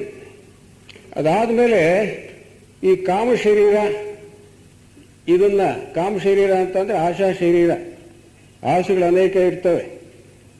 ಆ ಆಸೆಗಳನ್ನು ನಾವು ನಿಗ್ರಹಿಸಬೇಕಾದ್ರೆ ಏನು ಮಾಡಬೇಕು, ಈ ಯಮ ನಿಯಮ. ಆ ಯಮ ಅಂತ ಹೇಳಿದ್ರೆ ಈಗ ಬ್ರಹ್ಮಚರ್ಯವನ್ನು ಆಚರಿಸಬೇಕು, ಅಂದರೆ ಮನಸ್ಸಿನ ಒಂದು ಸಂಯಮ ಅಂತ ಹೇಳಿ. ಮನಸ್ಸನ್ನು ಸಂಯಮಕ್ಕೆ ತರಬೇಕಾದ್ರೆ ನಾವು ಬ್ರಹ್ಮಚರ್ಯ ಆಚರಿಸಬೇಕು. ಆ ಬ್ರಹ್ಮಚರ್ಯ ಆಚರಿಸಬೇಕು ಅಂತಂದ್ರೆ ಪೂರ್ಣ ಬಿಡಬೇಕು ಅಂತ ಅಲ್ಲ, ಅದು ಒಂದು ನಿಯಮಬದ್ಧವಾಗಿ ಇರಬೇಕು. ಒಂದು 50-55 ವರ್ಷ ಆದಮೇಲೆ ಪೂರ್ತಿ ಬಿಡಬೇಕು ಅಂತಲೂ ಕೂಡ ಇದೆ. ನಂತರ ನಿಯಮ ಅಂತ ಹೇಳಿದ್ರೆ ದೇಹದ ಮೇಲಿನ ಹತೋಟಿ. ದೇಹದ ಮೇಲಿನ ಹತೋಟಿ ಸಾಧಿಸಬೇಕಾದ್ರೆ ಕೆಲವು ಅಬ್ಸರ್ವೇಷನ್ಸ್, ನಾವು ಕೆಲವು ಆಚರಣೆಗಳನ್ನು ಮಾಡ್ತೀವಿ. ನಾವು ಏನು ಪ್ರಾರ್ಥನೆ ಮಾಡ್ಬೋದು, ಪೂಜೆ ಮಾಡ್ಬೋದು, ಅಥವಾ ಇನ್ನೇನಾದರೂ ಮಾಡ್ಬೋದು. ಆಮೇಲೆ ದೇಹವನ್ನು ಶುದ್ಧವಾಗಿ ಇಟ್ಕೊಂಡಿರಬೇಕು, ಒಳ್ಳೆ ಸಾತ್ವಿಕ ಆಹಾರವನ್ನು ಸೇವಿಸಿ ಮತ್ತು ಸರಳ ಜೀವನವನ್ನು ನಡೆಸಬೇಕು. ಇವೆಲ್ಲ ಆ ನಿಯಮಕ್ಕೆ ಬರ್ತದೆ. ಈ ನಿಯಮ ಮೊದಲು ಅಥವಾ ಯಮ ಮೊದಲು ನಾವು ಕೈಗೊಳ್ಬೇಕಾದ್ರೆ ಅಂತಂದ್ರೆ ಯಮ ಮತ್ತು ನಿಯಮ ಅವು ಜೊತೆಗೇನೆ ಆಗಬೇಕು. ಮನಸ್ಸನ್ನು ಹತೋಟಿಯಲ್ಲಿ ಇಟ್ಕೊಳ್ಳೋದು, ದೇಹವನ್ನು ಕೂಡ ಹತೋಟಿಯಲ್ಲಿ ಇಟ್ಕೊಳ್ತಕ್ಕಂಥದ್ದು ಎರಡೂ ಜೊತೆಗೆ ಆಗ್ತದೆ. ಅದೇ ಸಂದರ್ಭದಲ್ಲಿ ಈ ಪ್ರಾಣಾಯಾಮ ಅವೆಲ್ಲ ಜೊತೆಗೆ ನಡೀತಾ ಇರಬೇಕು. ಹೀಗೆ ಇದೆಲ್ಲ ಮಾಡಿದ ಮೇಲೆ ಏನಾಗುತ್ತೆ, ಈ ಕೆಳ ಮನಸ್ಸು, ಕಾಂಕ್ರೀಟ್ ಮೈಂಡ್ ಅಂತ ಹೇಳ್ತೀವಲ್ಲ, ಮನಸ್ಸು ಅಂತ ಅಂದ್ರೇನು? ಯೋಚನೆಗಳ ಒಂದು ಪ್ರವಾಹ, ಬಂಡಲ್ ಆಫ್ ಥಾಟ್ಸ್, ಆಲೋಚನೆಗಳ ಒಂದು ಗೊಂಚಲು ಮನಸ್ಸು ಅಂತಂದ್ರೆ ಅಷ್ಟೇನೆ. ಬಹಳ ಸುಲಭವಾಗಿ ಹೇಳಿದ್ದಾರೆ ಇತ್ತೀಚೆಗೆಲ್ಲ. ಆ ಆಲೋಚನೆಗಳನ್ನು ಹತೋಟಿಯಲ್ಲಿ ಇಟ್ಕೊಳ್ಬೇಕಾದ್ರೆ ಏನ್ ಮಾಡಬೇಕು? ಪ್ರತ್ಯಾಹಾರ. ಪ್ರತ್ಯಾಹಾರ ಅಂತಂದ್ರೆ ಇಂದ್ರಿಯಗಳನ್ನ ನಿಗ್ರಹಿಸಬೇಕು, ಹತೋಟಿಯಲ್ಲಿ ಇಟ್ಕೊಂಡಿರ್ಬೇಕು ನಾವು. ಎಲ್ಲ ಕಂಡು ವಸ್ತು ಎಲ್ಲ ನನಗೆ ಬೇಕು ಅಂತಕ್ಕಂಥ ಒಂದು ಆಸೆಯನ್ನು ಹುಟ್ಟಿಸ್ತಾವಲ್ಲ ಅವು, ಆ ಇಂದ್ರಿಯಗಳು, ಕಣ್ಣಾಗ್ಬೋದು, ಕಿವಿ ಆಗ್ಬೋದು, ಮೂಗಾಗ್ಬೋದು, ನಾಲ್ಗೆ. ಕಣ್ಣು ಮತ್ತು ನಾಲ್ಗೆ ಇದಾವೆ, ಬಹಳ ಕಿವಿ ಬೋಲ್ ಕೆಲಸ ಮಾಡ್ತವೆ. ಅವನ್ನ ಹತೋಟಿಯಲ್ಲಿ ಇಟ್ಕೊಳ್ಬೇಕು. ಈ ಆಮೆ ಯಾವಾಗ ಬೇಕೋ ಆವಾಗ ತನ್ನ ತಲೆಯನ್ನ ತನ್ನ ಚಿಕ್ಕನೊಳಗೆ ಹಿಂದಕ್ಕೆ ತಗೊಳ್ಳುತ್ತಲ್ಲ, ಆ ರೀತಿಯಾಗಿ ಇಂದ್ರಿಯಗಳಿಂದ ನಮ್ಮ ವಿಷಯಗಳನ್ನು ನಾವು ಹಿಂದಕ್ಕೆ ಪಡ್ಕೋಬೇಕು. ಅಂದ್ರೆ ಮನಸ್ಸನ್ನ ಅಷ್ಟು ಹತೋಟಿಯಲ್ಲಿ ಇಟ್ಕೊಂಡಿರ್ಬೇಕು. ಯಮ ನಿಯಮ ಇತ್ಯಾದಿ ಇವುಗಳನ್ನು ಮಾಡ್ತಾರೆ.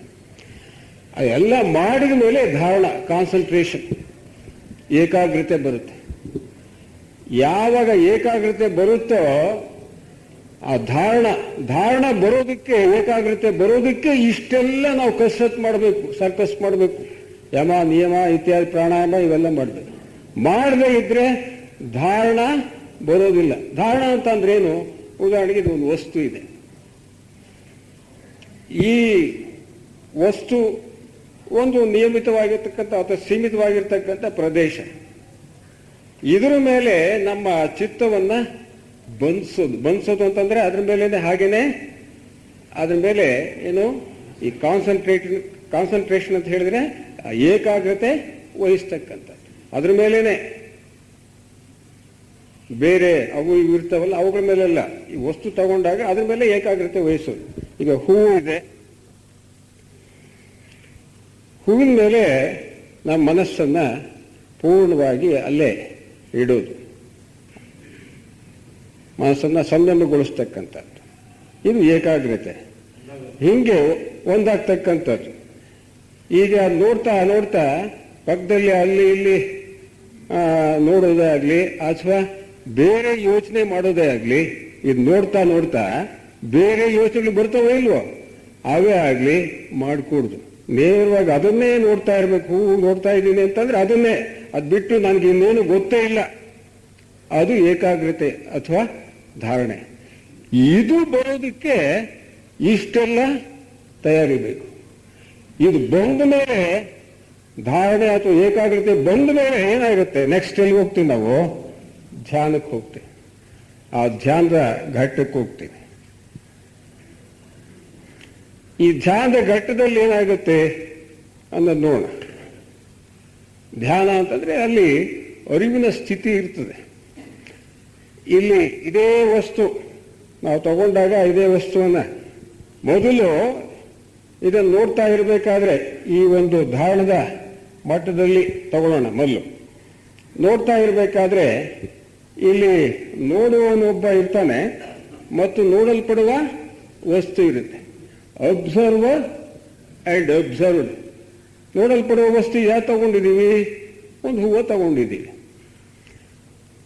ಈ ಒಂದು ಸ್ಥಿತಿಯಲ್ಲಿ, ಕೆಳ ಮನಸ್ಸಿನ ಧಾರಣದ ಸ್ಥಿತಿಯಲ್ಲಿ ಇದನ್ನೇ ನೋಡ್ತಾ ಇರ್ತೀನಿ ನಾನು ಅಂತ ಹೇಳಿದ್ರೆ, ನೋಡುವವನೊಬ್ಬ ಇರಬೇಕು, ನೋಡಲ್ಪಡುವ ವಸ್ತು ಇರಬೇಕು. ಇಷ್ಟೇ. ಅದು ಬಿಟ್ಬಿಟ್ಟು ಬೇರೆ ಏನೂ ಕೂಡ ನಮಗೆ ಗೊತ್ತಾಗಬಾರ್ದು. ಆ ಸ್ಥಿತಿಗೆ ಬರಬೇಕು. ಅದು ಧಾರಣ. ಅದನ್ನೇ ನೋಡ್ತಾ ಇದ್ದೇನೆ. ಅದನ್ನ ಬಿಟ್ರೆ, ಹೂ ಬಿಟ್ಬಿಟ್ರೆ ನನಗಿನ್ನೇನು ಗೊತ್ತಿಲ್ಲ. ಆ ಸಂದರ್ಭದಲ್ಲಿ ನೋಡುವವನು ಇರ್ತಾನೆ, ನೋಡಲ್ಪಡುವ ವಸ್ತು ಇಲ್ಲಿ ಹೂವು ಇರ್ತದೆ. ಯಾವ ಮಟ್ಟದಲ್ಲಿ? ಕೆಳ ಮನಸ್ಸಿನ ಧಾರಣದ ಮಟ್ಟದಲ್ಲಿ. ಹಾಗೆ ಆ ಹೂವನ್ನ ನೋಡ್ತಾ ನೋಡ್ತಾ ನೋಡ್ತಾ ನೋಡ್ತಾ ಸುಮ್ಮನೆ ನೋಡ್ತಾ ನೋಡ್ತಾ ನೋಡ್ತಾ ಏನಾಗುತ್ತೆ? ನೋಡುವವನು ಆಫ್ ಆಗ್ಬಿಡ್ತಾನೆ. ನೋಡಲ್ಪಡುವ ವಸ್ತು ಆ ಹೂವು ಮಾತ್ರ ಕಾಣಿಸ್ತಾ ಇರುತ್ತೆ. ಹೂ ಮಾತ್ರ ಅದು ಆ ಮನುಷ್ಯನ ಅರಿವಿಗೆ ಬರ್ತಾ ಇರುತ್ತೆ. ಹೂ ಮಾತ್ರ ಇರುತ್ತೆ, ಆ ನೋಡುವವನು ಇಲ್ದಂಗಾಗ್ಬಿಡ್ತಾನೆ. ಧ್ಯಾನದ ಸ್ಥಿತಿ ಸೂಕ್ಷ್ಮವಾದಂಗೆಲ್ಲ ಏನಾಗುತ್ತೆ, ಅದು ಕೆಳಗಿನ ದೇಹಗಳಿಂದ ಮೇಲಿನ ದೇಹಗಳಿಗೆ ಆ ಒಂದು ಗಮನದ ಕೇಂದ್ರ ಮೇಲಕ್ಕೆ ಹೋಗ್ತಾ ಇರುತ್ತೆ, ಏರ್ತಾ ಇರುತ್ತೆ. ಮೊದಲು ಇಲ್ಲಿ ಧಾರಣದ ಸಂದರ್ಭದಲ್ಲಿ ನೋಡುವವನು ಮತ್ತು ನೋಡಲ್ಪಡುವ ವಸ್ತು ಇಬ್ಬರೇ ಅಷ್ಟೇ. ಇಲ್ಲಿ ಸೂಕ್ಷ್ಮವಾದಂಗೆಲ್ಲ ಏನಾಗ್ತಾ ಇರುತ್ತೆ, ಇದನ್ನ ನೋಡ್ತಾ ನೋಡ್ತಾ ನೋಡ್ತಾ ನೋಡ್ತಾ ಅದು ಒಂದು ವಸ್ತುವಿನ ಅರಿವು ಮಾತ್ರ ಇರುತ್ತೆ. ಯಾವುದು? ಹೂವಿನ ಅರಿವು ಮಾತ್ರ ಇರುತ್ತೆ. ಆ ನೋಡಲ್ಪಡುವವನ ಅರಿವು ಇರುವುದಿಲ್ಲ, ಕೇವಲ ಅಬ್ಸರ್ವ್ಡ್ ಮಾತ್ರ ಇರುತ್ತೆ. There be no observer. ಮೊದಲು ಇಬ್ರು ಇದ್ರು, ಎರಡನೇ ಘಟ್ಟ, ನೆಕ್ಸ್ಟ್ ಈ ಘಟ್ಟ ಆದ್ಮೇಲೆ ಈ ಉನ್ನತ ಮನಸ್ಸಿನ ಘಟ್ಟಕ್ಕೆ ಹೋಗ್ತಿದ್ದೀವಿ. ಆ ಉನ್ನತ ಮನಸ್ಸಿನ ಘಟ್ಟದಲ್ಲಿ ಏನಿದೆ? ಆ ಹೂ ಮಾತ್ರ ಇದೆ. ಆ ನೋಡ್ತಕ್ಕಂತಹ ವ್ಯಕ್ತಿ ಇಲ್ವೇ ಇಲ್ಲ, ಹೂ ಮಾತ್ರ ಇದೆ. ಹೂ ಮಾತ್ರ ಅವನ ಅರಿವಿಗೆ ಗೋಚರವಾಗ್ತಾ ಇರುತ್ತೆ. ಅಬ್ಸರ್ವರ್ ಇಲ್ಲ, ಕೇವಲ ಅಬ್ಸರ್ವ್ಡ್ ಇದೆ. ಈಗ ಆ ಒಂದೇ ಒಂದು ವಸ್ತು ಏನಿರ್ತದೆ, ನೋಡಲ್ಪಡುವ ವಸ್ತು, ಅದು ಮಾತ್ರ ಉಳಿಯುತ್ತೆ. ನೋಡುವವನು ಇಲ್ದಾಗ್ತಾನೆ. ಯಾವ ಸ್ಥಿತಿಯಲ್ಲಿ? ಉನ್ನತ ಮನಸ್ಸಿನ ಸ್ಥಿತಿಯಲ್ಲಿ. ಇಲ್ಲಿ ಕೇವಲ ನೋಡಲ್ಪಡುವ ವಸ್ತು ಮಾತ್ರ ಉಳಿದಾಗ, ನೋಡುವವನು ಇಲ್ಲದೆ ಇದ್ದಾಗ ಅದಕ್ಕೆ ಧ್ಯಾನ ಅಂತ ಕರಿತೀವಿ. ಇಂಥ ಧ್ಯಾನ ಸಂದರ್ಭದಲ್ಲಿ ಚಿತ್ತದ ಏಕಾಗ್ರತೆ ಪೂರ್ತಿ ಆ ವಸ್ತುವಿನ ಮೇಲೆ ಬಿದ್ದಿರುತ್ತೆ. ಆ ನೋಡುವವನೇ ಇಲ್ದಂಗಾಗ್ತಾನೆ. ಅಂತಹ ಸ್ಥಿತಿ, ಅದು ನಿಜವಾದ ಧ್ಯಾನ. ಆ ಒಂದು ಚಿತ್ತ ಅಂತಕ್ಕಂಥದ್ದು ಅಥವಾ ಮನಸ್ಸು ಅಂತಕ್ಕಂಥದ್ದು ಏನಿದೆ, ನಿರಂತರವಾಗಿ ಆ ವಸ್ತುವಿನ ಮೇಲೆ ಗಮನವನ್ನ ಹೊಂದಿರುತ್ತೆ. ಆ ವಸ್ತುವಿನ ಮೇಲಿನ ನಿರಂತರ ಗಮನವೇ ಒಂದೇ ಸಮನಾದ ಗಮನ. ಅದೊಂದು ಹೂವಿದೆ ಅನ್ನೋದು ಅಷ್ಟೇ ನನಗೆ ಗೊತ್ತು. ಆ ನಿರಂತರ ಗಮನ ಏನಿದೆ ಒಂದು ವಸ್ತುವಿನ ಮೇಲೆ ಆಗ್ತಕ್ಕಂತಹ ನಿರಂತರ ಗಮನ, ಅದಕ್ಕೆ ಧ್ಯಾನ ಅಂತ ಕರೀತೇವೆ. ಆವಾಗ ನೋಡುವವನು ಇರೋಲ್ಲ, ನೋಡಲ್ಪಡುವ ವಸ್ತು ಮಾತ್ರ ಇರುತ್ತೆ. ಇದಕ್ಕೆ ಜೆ.ಕೆ. ಅವರು ಹೇಳ್ತಾರೆ, meditation is where the meditator is not. Meditation is where the meditator is not. Meditator ಇರೋಲ್ವಲ್ಲ, ನೋಡುವವನು ಇರೋಲ್ವಲ್ಲ, ಕೇವಲ ನೋಡಲ್ಪಡುವ ವಸ್ತು ಮಾತ್ರ ಇರುತ್ತೆ. ಮೇಲಕ್ಕೆ ಹೋಗ್ತಾ ಇಲ್ವೋ? ಆ ಉನ್ನತ ಮನಸ್ಸಿನ ಮಟ್ಟಕ್ಕೆ ಹೋದಾಗ ಅದಕ್ಕೆ ಧ್ಯಾನ ಅಂತ ಕರಿತೀವಿ. ಅರಿವು, ಅವೇರ್ನೆಸ್ ಅಂತ ಕರಿತೀವಿ. ಆ ಧ್ಯಾನದ ಸ್ಥಿತಿ ಹಾಗಿರ್ತದೆ. ಹಾಗೆ ಇನ್ನೂ ಹಾಗೆ ಮುಂದುವರಿಸೋಣ. ಇದನ್ನು ನೋಡ್ತೀನಿ, ಇಲ್ಲಿ ನೋಡಿದ ತಕ್ಷಣವೇ ಇಬ್ರಿರ್ತೀವಿ ಮೊದಲು, ಆಮೇಲೆ ಒಂದೇ ಒಂದು ವಸ್ತು ಕಾಣಿಸುತ್ತೆ ಇಲ್ಲಿ ಅಂತ ಹೇಳಿದ್ರೆ, ಈ ನಾನು ಹೇಳ್ತಕ್ಕಂಥ 10 ನಿಮಿಷದಲ್ಲಿ ಈ ಪವಾಡ ನಡೆಯಲ್ಲ. ನಾವೇನ್ ಮಾಡ್ತೀವಿ? ಸಾಮಾನ್ಯವಾಗಿ ದೇವ್ರ ಫೋಟೋ ಇಟ್ಕೊಳ್ತೀವಿ, ಕೃಷ್ಣನ ಫೋಟೋ ಇಟ್ಕೊಳ್ತೀವಿ, ಅಥವಾ ವಿಗ್ರಹ ಇರುತ್ತೆ, ಅದು ಪೂಜೆ ಮಾಡ್ತೀವಿ, ವರ್ಷಾನುಗಟ್ಲೆ ಮಾಡ್ತೀವಿ, ನೋಡ್ತಾ ಇರ್ತೀವಿ. ನಾನು ಇರ್ತೀನಿ, ಅದು ಇರುತ್ತೆ, ವಿಗ್ರಹನೂ ಇರುತ್ತೆ, ಫೋಟೋನೂ ಇರುತ್ತೆ, ಅಥವಾ ವಸ್ತು ಇರುತ್ತೆ. ಹಾಗೆ ವರ್ಷಾನುಗಟ್ಲೆ ಆಗ್ತದೆ. ಒಂದು ಸಂದರ್ಭದಲ್ಲಿ ಯಾವುದೋ ಒಂದೂವರೆ ವರ್ಷ ಆದ್ಮೇಲೆ ಏನಾಗುತ್ತೆ, ಕೇವಲ ಕೃಷ್ಣ ವಿಗ್ರಹ ಮಾತ್ರ ಕಾಣ್ತಾ ಇರುತ್ತೆ, ಅದು ವಸ್ತು ಮಾತ್ರ ಕಾಣ್ತಾ ಇರುತ್ತೆ, ತಾನೇ ಇರೋಲ್ಲ. ಆ ಸ್ಥಿತಿಗೆ ಹೋಗ್ತಾನೆ 1.5-2 ವರ್ಷ ಆದ್ಮೇಲೆ. ತಿರ್ಗಾ ಮುಂದುವರಿಸಿದ್ರೆ ಅದೇ ಧ್ಯಾನವನ್ನ ಒಂದು ವಸ್ತುವಿನ ಮೇಲೆ ಅಥವಾ ವಿಷಯದ ಮೇಲೆ ನಾವು ಸಂಯಮವನ್ನ ಹೊಂದಿದ್ರೆ, ಅಂದ್ರೆ ಧಾರಣ ಮಾಡಿದ್ರೆ, ಏಕಾಗ್ರತೆ ಹೊಂದಿದ್ರೆ, ಅದು 1 ವರ್ಷ 2 ವರ್ಷ ಆದ್ಮೇಲೆ ಏನಾಗುತ್ತೆ, ಆ ವಸ್ತು ಒಂದು ಏನು ಉಳಿದಿರುತ್ತೆ ಆ ವಸ್ತು ಕೂಡ ಆಬ್ಸೆಂಟ್ ಆಗಿಬಿಡುತ್ತೆ, ಇಲ್ದಂಗೆ ಆಗ್ಬಿಡುತ್ತೆ. ವಸ್ತು ಯಾವಾಗ ಇಲ್ದಂಗೆ ಆಗ್ತದೆಯೋ ಆ ವಸ್ತುವಿನ ಆಚೆ ಪ್ರಜ್ಞೆ ಹೋಗುತ್ತೆ. ಆ ವಸ್ತುವಿನ ಆಚೆ ಪ್ರಜ್ಞೆ ಹೋದ್ರೆ ಎಲ್ಲಿಗೆ ಹೋಗುತ್ತೆ? ಇಲ್ಲಿಂದ ಬುದ್ಧಿ ದೇಹಕ್ಕೆ ಹೋಗ್ತದೆ. ಇಲ್ಲಿ ಬುದ್ಧಿ ದೇಹದಲ್ಲಿ ನೋಡಿ, ಅಲ್ಲಿ ನೋಡುವವನು ಇರೋಲ್ಲ, ನೋಡಲ್ಪಡುವ ವಸ್ತುವು ಇರೋಲ್ಲ. ಎಲ್ಲಿ? ಈ ಬುದ್ಧಿ ದೇಹದ ಮಟ್ಟದಲ್ಲಿ. ಆವಾಗ ಸಮಾಧಿ ಸ್ಥಿತಿ ಅಂತ ಹೇಳ್ತೀವಿ.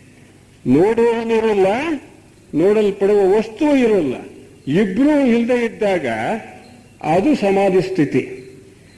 ಅದಕ್ಕೆ ಸತೋರಿ ಅಂತ ಕೂಡ ಕರೀತಾರೆ. ನಮ್ಮ ಈ ಜಪಾನ್ ಭಾಷೆಯಲ್ಲಿ ಸತೋರಿ ಅಂತ ಹೇಳಿದ್ರೆ ಎನ್ಲೈಟನ್ಮೆಂಟ್ ಅಂತ ಹೇಳಿ, ಅಂದ್ರೆ ಜ್ಞಾನೋದಯ ಆಗ್ತಕ್ಕಂಥದ್ದು. ಆ ಜ್ಞಾನೋದಯದ ಸ್ಥಿತಿ ಏನಪ್ಪಾ ಅಂತ ಹೇಳಿದ್ರೆ ನೋಡುವವನು ಇರೋಲ್ಲ, ನೋಡಲ್ಪಡುವ ವಸ್ತು ಇರೋಲ್ಲ. ಏನಿರುತ್ತೆ ಮತ್ತೆ? ಶೂನ್ಯ, ಏನು ಇರೋಲ್ಲ, ನಿರಾಕಾರವಾಗಿರುತ್ತೆ. ಏನು ಇರೋಲ್ಲ ಅಂದ್ರೆ ಆಲೋಚನೆಗಳು ಕೂಡ ಅಲ್ಲಿ ಸುಳಿಯೋದಿಲ್ಲ. ಏನು ಇರೋಲ್ಲ ಅಂತ ಅಂದ್ರೆ ಆಲೋಚನೆ ಕೂಡ ಇರೋಲ್ಲ. ಆ ವಸ್ತುವನ್ನು ನೋಡ್ತೀನಿ, ಆ ವಸ್ತು ಒಂದೇ ಇದ್ರೂ ಕೂಡ ಆಲೋಚನೆ ಇರುತ್ತೆ ಅಲ್ಲಿ. ಆ ವಸ್ತುವೇ ಇಲ್ದಂಗಾದಾಗ ಆ ಪ್ರಜ್ಞೆ ಮೇಲೆ ಕೇಳಿದಾಗ ಬುದ್ಧಿ ದೇಹದ ಮಟ್ಟಕ್ಕೆ ಅಲ್ಲಿ ಏನು ಇರೋಲ್ಲ, ಆಲೋಚನೆನೂ ಕೂಡ ಇರಲ್ಲ, ವಸ್ತು ಕೂಡ ಇರೋಲ್ಲ. ಅಂದ್ರೆ ಅಬ್ಸರ್ವರು ಇರೋಲ್ಲ, ಅಬ್ಸರ್ವ್ಡ್ ಇರೋಲ್ಲ. ಅಂದ್ರೆ ನೋಡುವವನು ಇರೋಲ್ಲ, ನೋಡಲ್ಪಡುವ ವಸ್ತು ಇರೋಲ್ಲ. ಅಂಥ ಸ್ಥಿತಿ, ಅಂಥ ಪ್ರಜ್ಞಾ ಸ್ಥಿತಿ ಯಾವುದದು? ಬುದ್ಧಿ ದೇಹದ ಸ್ಥಿತಿ. ಆ ರೀತಿ ಯಾವ ಆಲೋಚನೆಗಳು ಇಲ್ಲದೆ ಇರತಕ್ಕಂತಹ ಸ್ಥಿತಿ ಬುದ್ಧಿ ದೇಹದ ಸ್ಥಿತಿ, ಬುದ್ಧಿ ಪ್ರಜ್ಞೆ. ಆಲೋಚನೆಗಳಿಲ್ಲದೆ ಇದ್ದಾಗ ಮನಸ್ಸಲ್ಲಿರೋದೇ ಇಲ್ಲ. ಮನಸ್ಸು ಅಂತಂದ್ರೆ ಏನು? ಬಂಡಲ್ ಆಫ್ ಥಾಟ್ಸ್, ಆಲೋಚನೆಗಳ ಗೊಂಚಲು. ಆ ಬುದ್ಧಿ ದೇಹದ ಸ್ಥಿತಿಯಲ್ಲಿ ಆಲೋಚನೆಗಳೇ ಇರೋಲ್ಲ ಅಂತ ಹೇಳಿದ ಮೇಲೆ ಮನಸ್ಸು ಇರೋಲ್ಲ. ಆಗ ಇತ್ತೀಚಿನ ಒಂದು ಮೆಡಿಟೇಟರ್ಸ್ ಏನ್ ಹೇಳ್ತಾರೆ, ವಾಟ್ ಈಸ್ ಮೆಡಿಟೇಷನ್ ಅಂತ ಹೇಳಿದ್ರೆ, ಆ ಮೆಡಿಟೇಷನ್ ನಲ್ಲಿ meditation is A state in which there are no thoughts or there is no mind itself. ನಿನ್ನೆ ಆ ಮೈಂಡ್, ಮನಸ್ಸು ಅಂತ ಹೇಳಿದ್ನಲ್ಲ, ಆ ಮನಸ್ಸು ಇರೋಲ್ಲ, ಕೆಳ ಮನಸ್ಸು ಇರೋಲ್ಲ, ಮೇಲ್ ಮನಸ್ಸು ಇರಲ್ಲ. ಮನಸ್ಸು ಅಂತ ಅಂದ್ರೆ ಆಲೋಚನೆ ಅಂತ ಇಟ್ಕೊಂಡ್ಬಿಡ್ಬೇಕು. ಆಲೋಚನೆಗಳೇ ಇರಲ್ಲ ಅಂತ ಅಂದ್ರೆ ಮನಸ್ಸೇ ಇರಲ್ಲ. A state of free thought or no mind is called meditation. ಇನ್ನು ಮೇಲಕ್ಕೆ ಹೋದಾಗ ಇತ್ತೀಚಿನವರು ಏನು ವ್ಯಾಖ್ಯೆ ಕೊಟ್ಟಿದ್ದಾರೆ ಮೆಡಿಟೇಷನ್ ಅಥವಾ ಧ್ಯಾನ ಅಂತ ಹೇಳಿದ್ರೆ, ಅಲ್ಲಿ ಯಾವುದೇ ಆಲೋಚನೆಗಳು ಇಲ್ಲದೆ ಇರತಕ್ಕಂತಹ ಸ್ಥಿತಿ ಅಥವಾ ಮನಸ್ಸೇ ಇಲ್ಲದೆ ಇರತಕ್ಕಂತಹ ಸ್ಥಿತಿಗೆ ಮೆಡಿಟೇಷನ್, ಧ್ಯಾನ ಅಂತ ಕರೀತಾರೆ. ಪತಂಜಲಿ ಇಲ್ಲಿಗೇನೆ ಧ್ಯಾನ ಅಂತ ಕೊಟ್ಟ. ಅದರ ಆಚೆ ಇದ್ದಾರೆ ಈಗಿನ ಧ್ಯಾನಿಗಳು. ಆ ಒಂದು ಸ್ಥಿತಿಯಲ್ಲಿ ಏನೂ ಇರೋಲ್ಲ. ಹಾಗೆ ಆ ಸ್ಥಿತಿಯನ್ನ ದಿವಸ ಅನೇಕ ತಿಂಗಳಗಟ್ಟಲೆ, ವರ್ಷಗಟ್ಟಲೆ ಮಾಡ್ತಾ ಹೋದ್ರೆ ಏನಾಗತ್ತೆ? ಅದು ಎಲ್ಲಿ ಹೋಗುತ್ತೆ? ಈ ಬುದ್ಧಿ ದೇಹದ ಸ್ಥಿತಿಯಲ್ಲಿ ಅಲ್ಲಿದ್ದಾಗ ಅಲ್ಲಿ ಹೂವ ವಸ್ತು ಯಾವುದು ಇರೋದಿಲ್ಲ. ಅಲ್ಲಿ ಈ ಬುದ್ಧಿ ದೇಹದ ಒಂದು ಪ್ರಜ್ಞೆಯಲ್ಲಿ ಆಲೋಚನೆನೇ ಇರೋಲ್ಲ, ಮನಸ್ಸು ಇರೋಲ್ಲ. ಕೇವಲ ಏನಿರುತ್ತೆ ಅಂತ ಹೇಳಿದ್ರೆ ಆನಂದದ ಸ್ಥಿತಿ ಮಾತ್ರ ಇರುತ್ತೆ. ನಮ್ಮ ಬುದ್ಧಿ ದೇಹ ಯಾವುದು ಅಂತ ಅಂದ್ರೆ ಆನಂದಮಯ ಕೋಶ ಅಂತ ಕರಿತೀವಿ. ಶಂಕರಾಚಾರ್ಯರನ್ನೇನು ಕರೆದವ್ರೆ? ಆನಂದಮಯ ಕೋಶ. ಆನಂದವೇ ಉಳಿದಿರುತ್ತೆ. ಆನಂದ ಬಿಟ್ಟು ಯಾವ ಆಲೋಚನೆ ಇರೋಲ್ಲ, ಮನಸ್ಸಿರೋಲ್ಲ, ಯಾವ ಇಮೇಜಸ್ ಅಂತ ಹೇಳ್ತೀವಲ್ಲ, ಅಂದ್ರೇನು? ಚಿತ್ರಗಳು, ಮಾನಸಿಕ ಚಿತ್ರಗಳು ಇರೋದೇ ಇಲ್ಲ. ಕೇವಲ ನಿರ್ದ್ವಂದ್ವ ಸ್ಥಿತಿ, ಆನಂದದ ಸ್ಥಿತಿಯಲ್ಲಿರ್ತೀವಿ. ಈ ಆನಂದದ ಸ್ಥಿತಿಯನ್ನು ಉಳಿಸ್ಕೊಳ್ತಾ ಹೋಗ್ಬೇಕು. ಅಂದ್ರೆ ಯಾವಾಗಲೂ ಧ್ಯಾನವನ್ನ ಮಾಡ್ತಾ ಮಾಡ್ತಾ ಉಳಿಸ್ಕೊಳ್ತಾ ಹೋಗ್ಬೇಕು. ಉಳಿಸ್ಕೊಂಡಂಗೆಲ್ಲ ಈ ಆನಂದದ ಸ್ಥಿತಿ ಹೆಚ್ಚಾದಂಗೆಲ್ಲ ಕೊನೆಗೆ ಎಲ್ಲಿ ಬರುತ್ತೆ ಅಂತ ಹೇಳಿದ್ರೆ, ಒಂದು ಈ ಆನಂದ ಅಂತಕ್ಕಂಥದ್ದು ಒಂದೇ ಒಂದು ಬಿಂದುವಿನಲ್ಲಿ ಐಕ್ಯವಾಗತ್ತೆ. ಆ ಒಂದೇ ಒಂದು ಬಿಂದುವಿನಲ್ಲಿ ಐಕ್ಯವಾಗುತ್ತೆ ಅಂತ ಹೇಳಿದ್ರೆ ನನ್ನ ಇಡೀ ಅಸ್ತಿತ್ವವೇ, ಪ್ರಜ್ಞೆಯ ಅಸ್ತಿತ್ವ ಒಂದೇ ಒಂದು ಬಿಂದುವಿನಲ್ಲಿರುತ್ತೆ. ಪ್ರಜ್ಞೆಯ ಅಸ್ತಿತ್ವವೇ ಒಂದೇ ಒಂದು ಬಿಂದುವಿನಲ್ಲಿರುತ್ತೆ. ನಾನು ಕೇವಲ ಒಂದು ಬಿಂದು, ನಾನು ಕೇವಲ ಒಂದು ಬಿಂದು, ಆನಂದದ ಬಿಂದು ಅಷ್ಟೇ ಗೊತ್ತು. ಆ ಸ್ಥಿತಿಗೆ ತಲುಪುತ್ತೆ, ಆ ಸ್ಥಿತಿಗೆ ತಲುಪುತ್ತೆ. ಇದಕ್ಕೆ ಜ್ಞಾನೋದಯ ಅಂತ ಹೇಳ್ತೀವಿ. ಒಂದೇ ಒಂದು, ನಾನೆಲ್ಲ ಏನು ಅಂತಂದ್ರೆ ಒಂದೇ ಒಂದು ಬಿಂದು ಆಗಿದ್ದೀನಿ, ಆ ಬಿಂದುವಿನ ಸ್ಥಿತಿಗೆ ಹೋಗುತ್ತೆ. ಬುದ್ಧ ಹೇಳ್ತಾನೆ, ಅಂತಹ ಕೇವಲ ಒಂದೇ ಒಂದು ಬಿಂದುವಿನ ಒಂದು ಪ್ರಜ್ಞೆಯನ್ನ ಹೊಂದಿರತಕ್ಕಂಥವನು ಅವನೇ ನಿಜವಾದ ಬ್ರಾಹ್ಮಣ ಅಂತ ಹೇಳ್ತಾನೆ ಬುದ್ಧ. ಆ ಸ್ಥಿತಿಗೆ ನಾವು ಯಾರಾದ್ರೂ ಹೋಗಿದ್ದೀವಿ, ಧ್ಯಾನದ ಸ್ಥಿತಿ ಎಲ್ಲರೂ ಹೋಗುತ್ತೆ. ಆನಂದದ ಸ್ಥಿತಿ ಉಂಟಾಗಿ ಆನಂದವೆಲ್ಲ ಒಂದೇ ಒಂದು ಬಿಂದುವಿನಲ್ಲಿ ಅದು ನಮಗೆ ಅನುಭವ ಆಗ್ತಾ ಇರ್ತಕ್ಕಂಥ ಸ್ಥಿತಿ ಆಗುತ್ತೆ. ಅದು ಹಾಗೇನೇ ಇನ್ನು ಧ್ಯಾನ ಮಾಡ್ತಾ ಹೋದ್ರೆ, ಬಲಿತಾ ಹೋದ್ರೆ ಧ್ಯಾನ ಏನಾಗುತ್ತೆ? ಧ್ಯಾನ ಬಲಿತಾ ಹೋದಂಗೆಲ್ಲ ಅಲ್ಲಿ ಒಂದೇ ಒಂದು ಬಿಂದು ರೂಪದಲ್ಲಿರ್ತಕ್ಕಂತಹ ಪ್ರಜ್ಞೆ ತಕ್ಷಣವೇ ಆಡ್ಕೊಂಡ್ಬಿಡುತ್ತೆ, ತಕ್ಷಣವೇ ವಿಶಾಲವಾಗುತ್ತೆ, ವಿಶಾಲತೆ ಬರುತ್ತೆ. ಆ ವಿಶಾಲತೆ ಅಂತಕ್ಕಂಥದ್ದು ಎಲ್ಲಿಂದ ಎಲ್ಲಿವರೆಗೆ ಆತ್ಮದೇಹ ಮತ್ತು ಅದರ ಆಚೆ ಹೋಗುತ್ತೆ.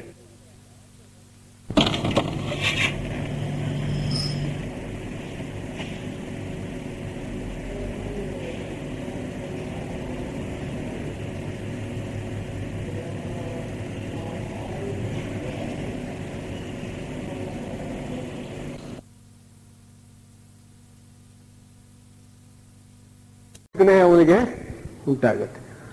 ಆ ವಿಶ್ವ ಪ್ರಜ್ಞೆಯು ಕೂಡ ನಾನು ಅನುಭವಿಸ್ತಾ ಇದ್ದೀನಿ. ಆ ವಿಶ್ವ ಪ್ರಜ್ಞೆ ಅಂತ ಹೇಳಿದ್ರೆ ಅದು ಕೂಡ ಒಂದು ಉಪಾಧಿಯೇ, ಅದು ಸೂಕ್ಷ್ಮವಾಗಿರುತ್ತೆ. ಅದು ಹೋಗ್ಬೇಕು, ಅದು ಹೋಗೋದು ಸ್ವಲ್ಪ ಕಷ್ಟ. ನಾವು ಎಲ್ಲಿಂದ ಎಲ್ಲಿವರೆಗೂ ಹೋಗಿದ್ದೀವಿ, ಕೆಳಗಿನ ಮೇಲಕ್ಕೆ ಹೋಗ್ಬಿಟ್ಟಿದ್ದೀವಿ ಈಗಾಗಲೇ. ಆ ಸ್ಥಿತಿಯಲ್ಲಿದ್ದೀವಿ, ಅದು ವಿಶ್ವ ಪ್ರಜ್ಞಾ ಸ್ಥಿತಿ. ಆದ್ರಲ್ಲೂ ಕೂಡ ನಾನು ಇದ್ದೀನಿ ಅಂತಕ್ಕಂತಹ ಒಂದು ಅಸ್ಮಿತಾ ಅಂತ ಹೇಳ್ತೀವಿ. ಅದಕ್ಕೆ ಆ ಅಸ್ಮಿತಾ ಭಾವ ಉಂಟಾಗ್ತದೆ. ಅದನ್ನ ರಾಮಕೃಷ್ಣ ಪರಮಹಂಸ ಹೇಳ್ತಾರೆ, ಅದಕ್ಕೆ ವಿಶ್ವ ಅಹಂ, ವಿಶ್ವ ಅಹಂ. ಅಷ್ಟು ಬಹಳ ತೆಳುವಾದ ಪೊರೆ ಇರುತ್ತೆ, ಬಹಳ ತೆಳುವಾದ ಪೊರೆ. ಅದು ಗೊತ್ತೇ ಆಗಲ್ಲ. ಆ ವಿಶ್ವ ಪ್ರಜ್ಞೆ ಏನಿರ್ತದೆ ಅದಕ್ಕೂ ಮತ್ತು ತನಗೂ ಬಹು ತೆಳುವಾದ ಪೊರೆ ಅಹಂ ಅಂತ, ವಿಶ್ವ ಅಹಂ ಅಂತ ಹೇಳ್ತಾರೆ ಅವರು. ಅದು ಇನ್ನೂ ಮುಂದಕ್ಕೆ ನಾವು ಧ್ಯಾನ ಮಾಡ್ತಾ ಮಾಡ್ತಾ, ಅಭ್ಯಾಸ ಮಾಡ್ತಾ ಮಾಡ್ತಾ ವರ್ಷಗಟ್ಲೆ ಏನಾಗುತ್ತೆ, ಆ ಪೊರೆನು ಕಳಚಿ ಹೋಗುತ್ತೆ. ಪೊರೆನು ಕಳಚಿ ಹೋಗಿ ಕೇವಲ ಏನು ಕಾಣಿಸುತ್ತೆ, ನಮಗೆ ಗೋಚರವಾಗುತ್ತೆ ಅಂತ ಹೇಳಿದ್ರೆ ಅಲ್ಲಿ ಒಂದು ಜ್ಯೋತಿ. ಜ್ಯೋತಿ ಅಂತ ಹೇಳಿದ್ರೆ ಇವಾಗ ನಾವು ದೀಪ ಹಚ್ತೀವಿ, ದೀಪ ಹಚ್ಚಿದಾಗ ಆ ಜ್ವಾಲೆ ಇರುತ್ತಲ್ಲ, ಎಷ್ಟು ದೊಡ್ಡ ಪ್ರಕಾಶಮಾನವಾದ ದೀಪ ತಗೊಂಡಾಗ ಆ ಪ್ರಕಾಶಮಾನವಾದ ಜ್ವಾಲೆ ಇರುತ್ತಲ್ಲ, ಆ ಜ್ವಾಲೆ ಮಾತ್ರ ಕಾಣಿಸುತ್ತವ. ಆ ಜ್ವಾಲೆಯೇ ದಿವ್ಯ ಜ್ಯೋತಿ. ಆ ಜ್ವಾಲೆ ಬಿಟ್ಟು ಇನ್ನೇನೇನು ಅವನಿಗೆ ಗೋಚರವಾಗೋದೇ ಇಲ್ಲ, ಅನುಭವ ಆಗೋದೇ ಇಲ್ಲ.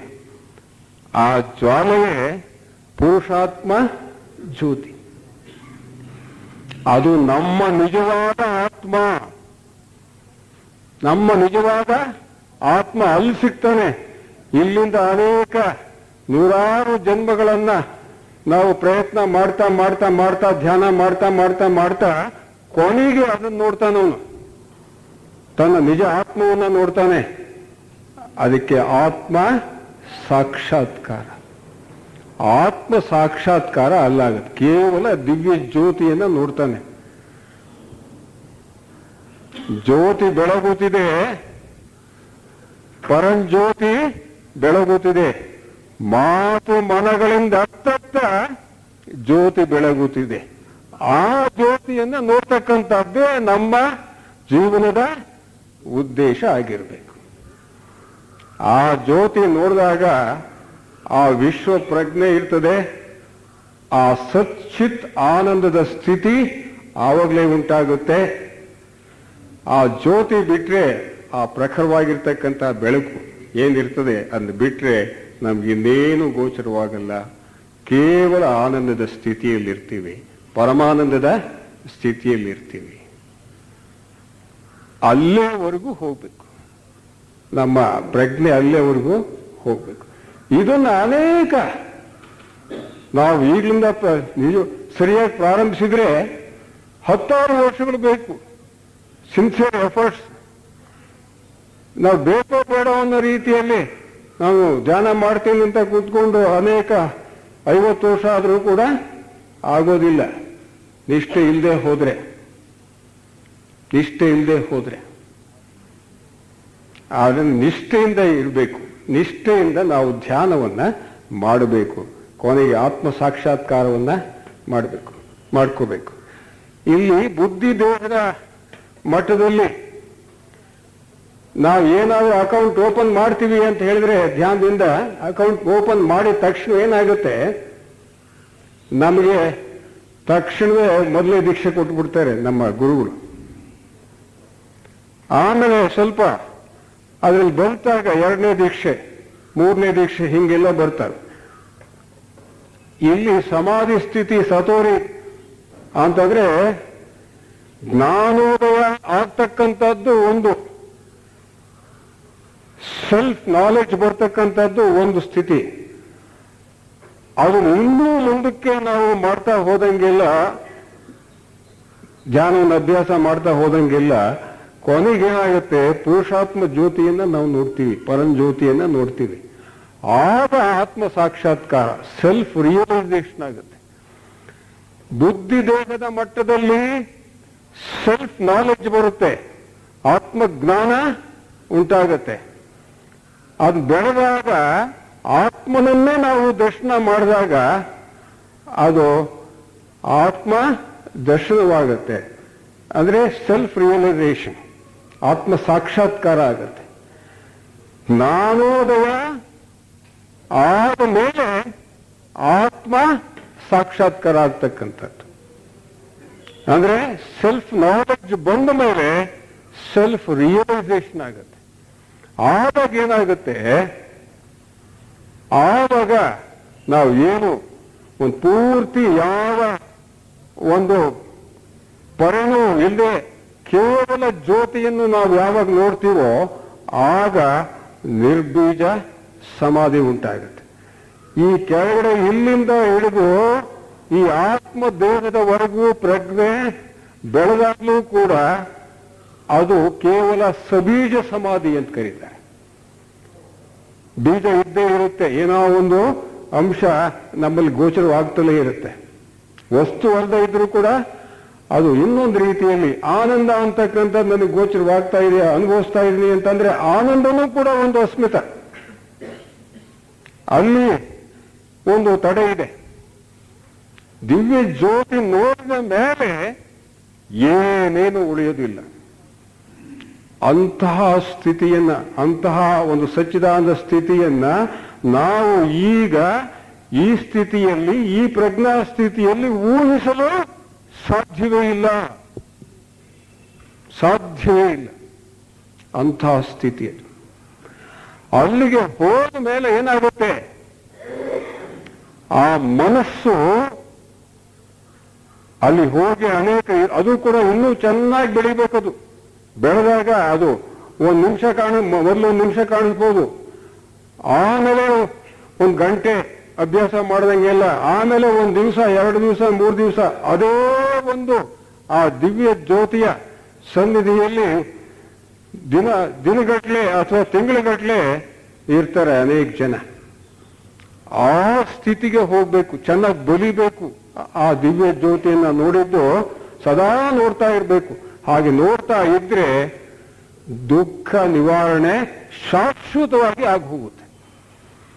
ಅಲ್ಲಿ ಮೇಲಕ್ಕೆ ಅನೇಕ ಗಂಟೆಗಳ ಕಾಲ ಆ ದಿವ್ಯ ಜ್ಯೋತಿಯನ್ನ ನೋಡ್ತಕ್ಕಂಥ ಸ್ಥಿತಿ ಹೊಂದಿರತಕ್ಕಂಥವನು ಅವನ ಪ್ರಜ್ಞೆ ಕೆಳಗಿಳಿಬೇಕು ತಾನೆ. ಕೆಳಗಿಳಿದು ಬಿಟ್ಟು ನಿತ್ಯ ಜೀವನದಲ್ಲಿ ಅವನು ಕೆಲಸ ಮಾಡ್ಬೇಕು ತಾನೆ. ಆ ಕೆಲಸ ಮಾಡಬೇಕಾದ್ರೆ ನಿತ್ಯ ಜೀವನದಲ್ಲಿ ಅವನು ಹೇಗಿರ್ತಾನೆ? ನಿನ್ನೆ ಹೇಳಿದ್ನಲ್ಲ, ಸ್ಥಿತ ಪ್ರಜ್ಞನಾಗಿರ್ತಾನೆ. ಪ್ರಜ್ಞೆ ಸದಾ ಸ್ಥಿರವಾಗಿರುತ್ತೆ. ಆದ್ರೆ ಸ್ಥಿತ ಪ್ರಜ್ಞೆ ಆಗಬೇಕಾದ್ರೆ ನಿರ್ಬೀಜ ಸಮಾಧಿ ಆಗ್ಬೇಕು ಅಥವಾ ನಿರ್ವಿಕಲ್ಪ ಸಮಾಧಿ ಆಗ್ಬೇಕು. ಆ ನಿರ್ವಿಕಲ್ಪ ಸಮಾಧಿ ಆಗಬೇಕಾದ್ರೆ ನಮ್ಮ ನಿಜವಾದ ಆತ್ಮನನ್ನ ನಾವು ಸಾಕ್ಷಾತ್ಕಾರ ಮಾಡಿಕೊಂಡಿರ್ಬೇಕು. ಮಾಡಿಕೊಂಡಿದ್ರೆ ಮಾತ್ರ ನಮ್ಮಿಂದ ದುಃಖ ಅನ್ನೋದು ಶಾಶ್ವತವಾಗಿ ಬಿಡುಗಡೆಯಾಗುತ್ತೆ. ಅದೇ ಮಹಾ ಯೋಗ. ಅದನ್ನ 23ನೇ ಶ್ಲೋಕದಲ್ಲಿ ಹೇಳಿದೆ. ಈ ರೀತಿ ಆಗುತ್ತೆ. ಇದರಲ್ಲಿ ಒಂದು 5 ನಿಮಿಷ ನೋಡಿ. ಇಲ್ಲಿ ಅದು ಬಿಟ್ಬಿಡೋಣ. ಇದು ಅನೇಕ ವರ್ಷಗಟ್ಟಲೆ ಆಗ್ಬೋದು, ಅನೇಕ ಜನ್ಮಗಳಾಗ್ಬೋದು ಆ ಸ್ಥಿತಿಗೆ ಹೋಗ್ಬೇಕಾದ್ರೆ. ಇತ್ತೀಚಿನವ್ರು ಏನ್ ಮಾಡಿದ್ದಾರೆ ಅಂತ ಹೇಳಿದ್ರೆ, ಆಲೋಚನೆಗಳನ್ನ, ಬುದ್ಧ ಬಂದ ಮೇಲೆ ಆಲೋಚನೆಗಳನ್ನ ಸುಮ್ಮನೆ ಗಮನಿಸೋದು.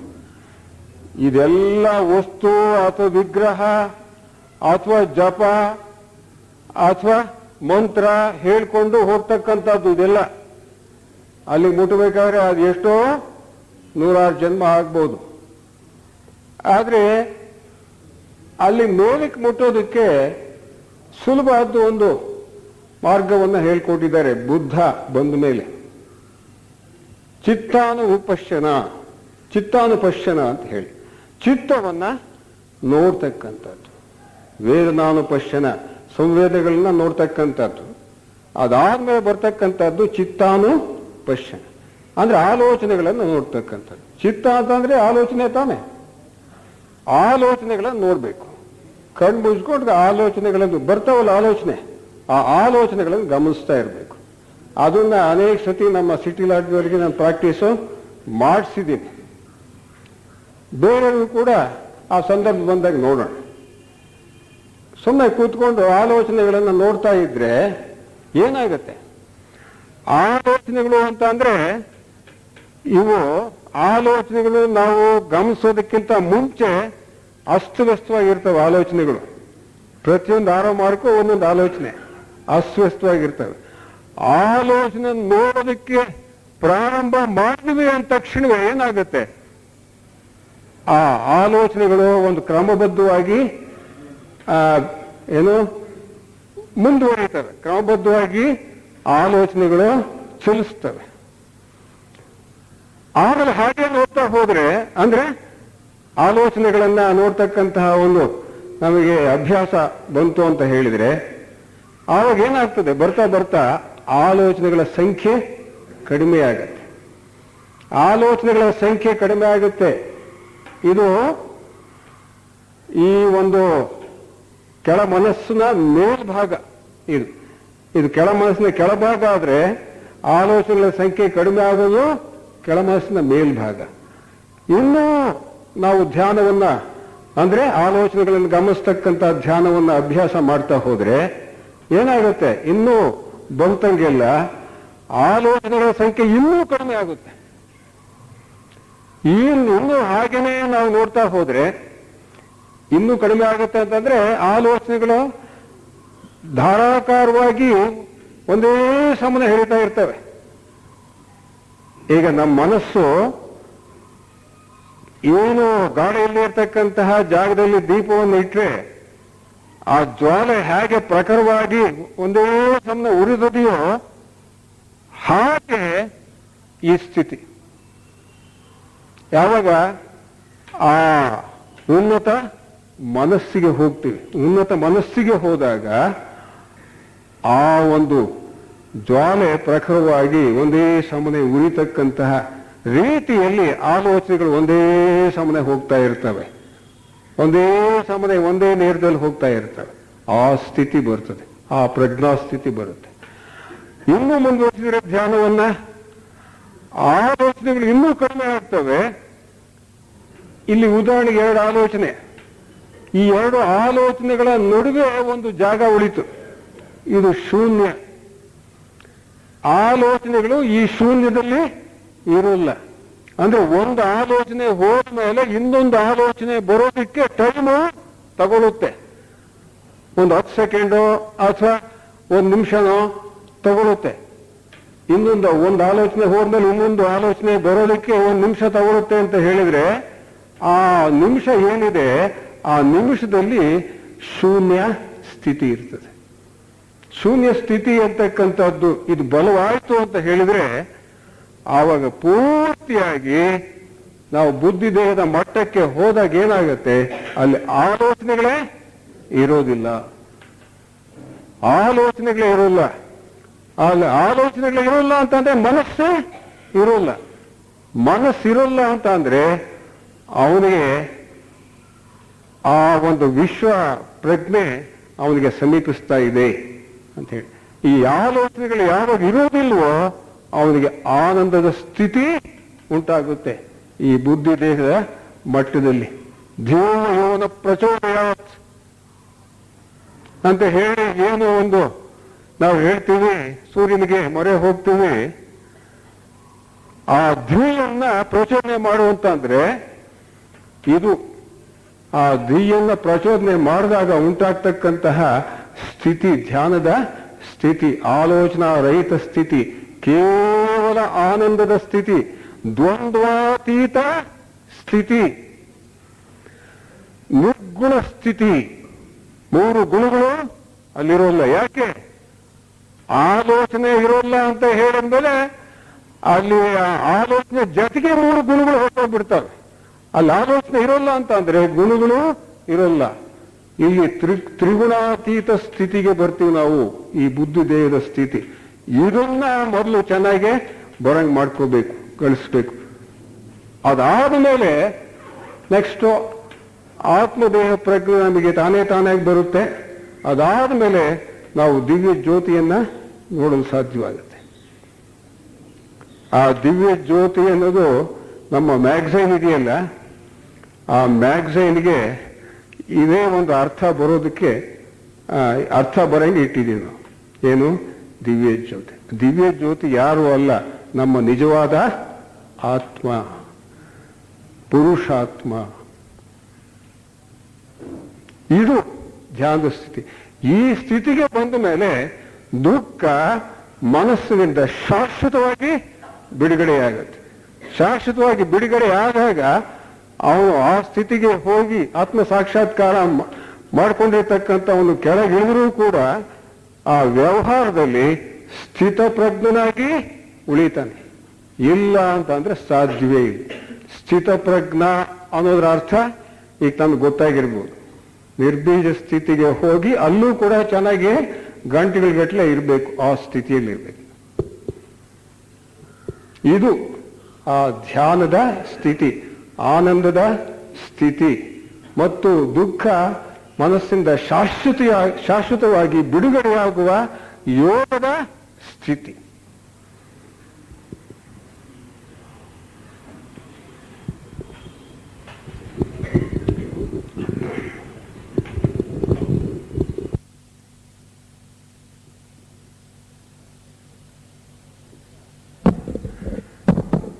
ಈಗ ಕೆಲವು ಪ್ರಶ್ನೆಗಳು ಕೇಳ್ಬೋದು, ಅನುಮಾನ ಇದ್ರೆ ದಯವಿಟ್ಟು ಕೇಳಿ. ಹೇಳ್ತಾನೆ ಕೃಷ್ಣ, ಕಾನ್ಸ್ಟೆಂಟ್ ಪ್ರಾಕ್ಟೀಸ್ ಅಂಡ್ ವೈರಾಗ್ಯ ಅಂತ ಹೇಳ್ತಾನೆ. ವೈರಾಗ್ಯ ಮತ್ತು ಸತತ ಪ್ರಯತ್ನ, ವೈರಾಗ್ಯ ಮತ್ತು ಸತತ ಪ್ರಯತ್ನಗಳಿಂದ ನಾವು ಆತ್ಮ ಸಾಕ್ಷಾತ್ಕಾರ ಮಾಡ್ಕೋಬಹುದು. ನೀವು ಜ್ಞಾನಯೋಗ ಆಗ್ಬೋದು, ಕರ್ಮಯೋಗ ಆಗ್ಬೋದು, ಅವು ಒಂದು ಮಟ್ಟದವರೆಗೆ ನಿಲ್ತವೆ, ಅಂದ್ರೆ ಧ್ಯಾನದ ಒಂದು ಸ್ಥಿತಿಗೆ ಕೊಂಡೊಯ್ತವೆ ಕರ್ಮಯೋಗ ಮತ್ತು ಜ್ಞಾನಯೋಗ. ನಾವು ಆತ್ಮ ಸಾಕ್ಷಾತ್ಕಾರ ಮಾಡ್ಕೋಬೇಕಾದ್ರೆ ಜ್ಞಾನ ಯೋಗಿಗಳಾಗ್ಬೋದು, ಕರ್ಮಯೋಗಿಗಳಾಗ್ಬೋದು, ಅವರೆಲ್ಲವೂ ಕೂಡ ಮೇಲಕ್ಕೆ ಅನುಪಾದಕ ಲೋಕದ ಮಟ್ಟದ ಒಂದು ಪ್ರಜ್ಞಾ ಸ್ಥಿತಿ, ನಮ್ಮ ನಿಜ ಆತ್ಮವನ್ನ ನೋಡುವ ಸ್ಥಿತಿ ಬರಬೇಕಾದ್ರೆ ಕೇವಲ ಧ್ಯಾನ ಮಾಡಬೇಕು. ನಮ್ಗೆ ಬರೀ ತಿಳುವಳಿಕೆ ಒಂದಿದ್ರೆ ಸಾಲದು, ಪುಸ್ತಕದ ಜ್ಞಾನ ಒಂದಿದ್ರೆ ಸಾಲದು. ಅದರ ಜೊತೆಗೆ ಏನಿರಬೇಕು, ನಾವು ಆತ್ಮ ದರ್ಶನವನ್ನ ಮಾಡಬೇಕಾದ್ರೆ ಈ ಒಂದು ಧ್ಯಾನದ ಮುಖಾಂತರವೇ ನಾವು ಆತ್ಮ ಸಾಕ್ಷಾತ್ಕಾರ ಮಾಡ್ಕೋಬಹುದು, ಶಾಶ್ವತವಾಗಿ ದುಃಖವನ್ನ ನಿವಾರಣೆ ಮಾಡ್ಕೋಬಹುದು. ಈಗ ಡೌಟ್ಸ್ ಇದ್ರೆ ದಯವಿಟ್ಟು ಕೇಳಿ. ಅದು ಎಲ್ಲಿಯವರೆಗೆ ನಮ್ಮ ಜೊತೆಗೆ ಬರುತ್ತೆ ಅಂತ ಅಂದ್ರೆ ನೋಡಿ, ಕರ್ಮ ಅಂತಕ್ಕಂಥದ್ದು ಎಲ್ಲಿಯವರೆಗೆ ಬರುತ್ತೆ ಅಂತ ಹೇಳಿದ್ರೆ, ಈ ಮನಸ್ಸು ಆಲೋಚನೆಗಳು ಇರ್ತಾವಲ್ಲ, ಅವು ಎಲ್ಲಿವರೆಗೆ ಬರ್ತವೆ? ಉನ್ನತ ಮನಸ್ಸಿನ ಸ್ಥಿತಿವರೆಗೂ ಬರ್ತವೆ. ನಂತರ ಬುದ್ಧಿ ದೇಹಕ್ಕೆ ಹೋದಾಗ ಆಲೋಚನೆಗಳು ಬರ್ತವೇನು? ಅಲ್ಲಿರೋದಿಲ್ಲ. ಆಲೋಚನೆಗಳು ಎಲ್ಲಿರಲ್ವೋ, ಮನಸ್ಸು ಎಲ್ಲಿರಲ್ವೋ ಅಲ್ಲಿ ಕರ್ಮ ಅಲ್ಲಿ ಮುಂದೆ ಹೋಗಿರುತ್ತೆ. ಅದನ್ನ ಶಾಶ್ವತಗೊಳಿಸ್ಬೇಕಾದ್ರೆ ನಾವು ಆತ್ಮ ಸಾಕ್ಷಾತ್ಕಾರ ಮಾಡ್ಕೋಬೇಕು. ಆತ್ಮ ಸಾಕ್ಷಾತ್ಕಾರ ಮಾಡ್ತಕ್ಕಂಥದ್ದು ಬುದ್ಧಿ ದೇಹದ ಆಚೆ, ಆತ್ಮದೇಹದ ಆಚೆ ಇರ್ತಕ್ಕಂತಹ ಒಂದು ಪ್ರಜ್ಞಾ ಸ್ಥಿತಿ. ಆದ್ರಿಂದ ಅಲ್ಲಿ ಕರ್ಮಗಳು ಇರೋದಕ್ಕೆ ಸಾಧ್ಯವೇ ಇಲ್ಲ. ದುಃಖ ನಾಶ ಶಾಶ್ವತವಾಗಿ ಯಾವಾಗ ಇಲ್ಲದಾಗ್ತದೆಯೋ ಆವಾಗ ಕರ್ಮಗಳು ಕೂಡ ಶಾಶ್ವತವಾಗಿ ನಮಗೆ ಅಂಟೋದಿಲ್ಲ. ಕರ್ಮಗಳು ಶಾಶ್ವತವಾಗಿ ಅಂಟೋಲ್ಲ. ಯಾವಾಗ ಕರ್ಮಗಳು ಶಾಶ್ವತವಾಗಿ ಅಂಟೋಲ್ವೋ ನಮಗೆ ಪುನರ್ಜನ್ಮ ಇಲ್ಲ. ಅಲ್ಲಿ ಮುಕ್ತಿ ಆಯಿತು ಅಂತ, ಪುನರ್ಜನ್ಮವೇ ಇಲ್ಲ. ಯಾವಾಗ ಆಲೋಚನೆಗಳನ್ನು ಇಲ್ಲದ ಒಂದು ಸ್ಥಿತಿಗೆ ನಮ್ಮ ಪ್ರಜ್ಞೆಯನ್ನ ಕೊಂಡೋದಾಗ, ಅದಕ್ಕೆ ಅಲ್ಲಿ ಆಲೋಚನೆಗಳಿಲ್ಲದೆ ಇರ್ತಕ್ಕಂಥ ಸ್ಥಿತಿ, ನೋ ಮೈಂಡ್ ಸ್ಟೇಟ್ ಅಂತ ಏನ್ ಹೇಳ್ತೀವಿ, ಮನಸ್ಸಿಂದ ಇರ್ತಕ್ಕಂಥ ಸ್ಥಿತಿಯಲ್ಲಿ ಕರ್ಮನೂ ಅಂಟೋಲ್ಲ. ಆಮೇಲೆ ಅದನ್ನ ಬಲಗೊಳಿಸಿದಾಗ ಅಲ್ಲಿ ದುಃಖ ಶಾಶ್ವತವಾಗಿ ನಾಶವಾಗ್ತದೆ, ನಿರ್ನಾಮವಾಗ್ತದೆ. ಆಗ ಪುನರ್ಜನ್ಮವೂ ಕೂಡ ಇರೋಲ್ಲ. ಜೀವನ್ ಮುಕ್ತಿ ನಮಗೆ ಉಂಟಾಗಿ ಶಾಶ್ವತ ಮುಕ್ತಿ ಆಮೇಲೆ ಬಂದೇ ಬರುತ್ತೆ. ಕೇಳಿ, ಅದೇ ನಿನ್ನೆ ಹೇಳಿದ್ವಲ್ಲ, ಎಲ್ಲ ಆ ಕಡೆಯಿಂದಲೇ ಬರ್ತದೆ. ದಯವಿಟ್ಟು ಇಲ್ಲಿ ಬಹಳ ಜನ ಇದ್ದೀರಿ, ಕೇಳಿ. ಹೇಳಿ. ಇದ್ರೆ ನಾವು ದಿವಸ ಧ್ಯಾನ ಮಾಡಬೇಕು ಅನ್ನೋದು ಬರುತ್ತಲ್ವ? That's quite correct. ಸಂಕಲ್ಪ ಅಂತಕ್ಕಂಥದ್ದು, ಈಗ ಈ ಸಂಕಲ್ಪ ಇರಬಾರ್ದು ಮತ್ತು ಕರ್ಮಫಲ ತ್ಯಾಗ ಮಾಡಬೇಕು ಅಂತ ಅಂದ್ರೆ, ಆ ಕರ್ಮಫಲ ತ್ಯಾಗ ಮಾಡಿದಾಗ ಅದು ಮನಸ್ಸಿಗೆ ಎಟಕದೇ ಇರ್ತಕ್ಕಂಥ ಸ್ಥಿತಿ. ಅದು ಕರ್ಮಫಲ ತ್ಯಾಗ ಅಂತಕ್ಕಂಥದ್ದು ಮನಸ್ಸಿಗೆ ಎಟಕದೇ ಇರ್ತಕ್ಕಂಥ ಸ್ಥಿತಿ. ಸಂಕಲ್ಪ ವಜ್ಜ ಮಾಡ್ತಕ್ಕಂತಹ ಸ್ಥಿತಿ ಯಾವುದು? ಆ ಸಂಕಲ್ಪವನ್ನ ವಜ್ಜ ಮಾಡಿದಾಗ ಉಂಟಾಗ್ತಕ್ಕಂತಹ ಸ್ಥಿತಿ ಯಾವುದು ಅಂತ ಹೇಳಿದ್ರೆ, ಆಗೂ ಕೂಡ ಯಾವುದು ಅಂಟೋದಿಲ್ಲ. ಅಂದ್ರೆ ನಿರ್ಲಿಪ್ತತೆ ಉಂಟಾಗತ್ತೆ. ನಿರ್ಲಿಪ್ತತೆ ಶಾಶ್ವತವಾಗಿ ಆದ್ರೆ, ರಮಣ ಮಹರ್ಷಿ ನಿರ್ಲಿಪ್ತವಾಗಿದ್ರು, ಜೆ ಕೃಷ್ಣಮೂರ್ತಿ ತಮ್ಮ ಇಡೀ ಜೀವನದಲ್ಲಿ ನಿರ್ಲಿಪ್ತವಾಗಿದ್ರು. ಯಾವುದೇ ಸಂದರ್ಭದಲ್ಲಿ ಅವರಿಬ್ಬರಿಗೂ ದುಃಖ ಅಂಟ್ಲಿಲ್ಲ. ಅವರು ಆತ್ಮ ಸಾಕ್ಷಾತ್ಕಾರ ಮಾಡಿಕೊಂಡ್ರು. ಇಲ್ಲಿ ಸಂಕಲ್ಪ ಅಂತಕ್ಕಂಥದ್ದು ಹೇಗೆ ನಾವು ಇಲ್ಲಿ ಧ್ಯಾನ ಮಾಡಬೇಕಾದ್ರೂ ಕೂಡ ದಿವಸಕ್ಕೆ 2 ಹೊತ್ತು 3 ಹೊತ್ತು ಮಾಡಬೇಕು, ಅದಕ್ಕೆ ಸಂಕಲ್ಪ ಇಲ್ದಿದ್ರೆ ಹೇಗೆ ಅಂತ ಅಂದ್ರೆ, ಆ ಸಂಕಲ್ಪ ಹೇಗಿರಬೇಕು ಅಂತ ಹೇಳಿದ್ರೆ, ನಾವು ಧ್ಯಾನವನ್ನ ಅಥವಾ ಪೂಜೆಯನ್ನ ಹೇಗೆ ಮಾಡಬೇಕು ಅನ್ನೋದ್ರಲ್ಲಿದೆ.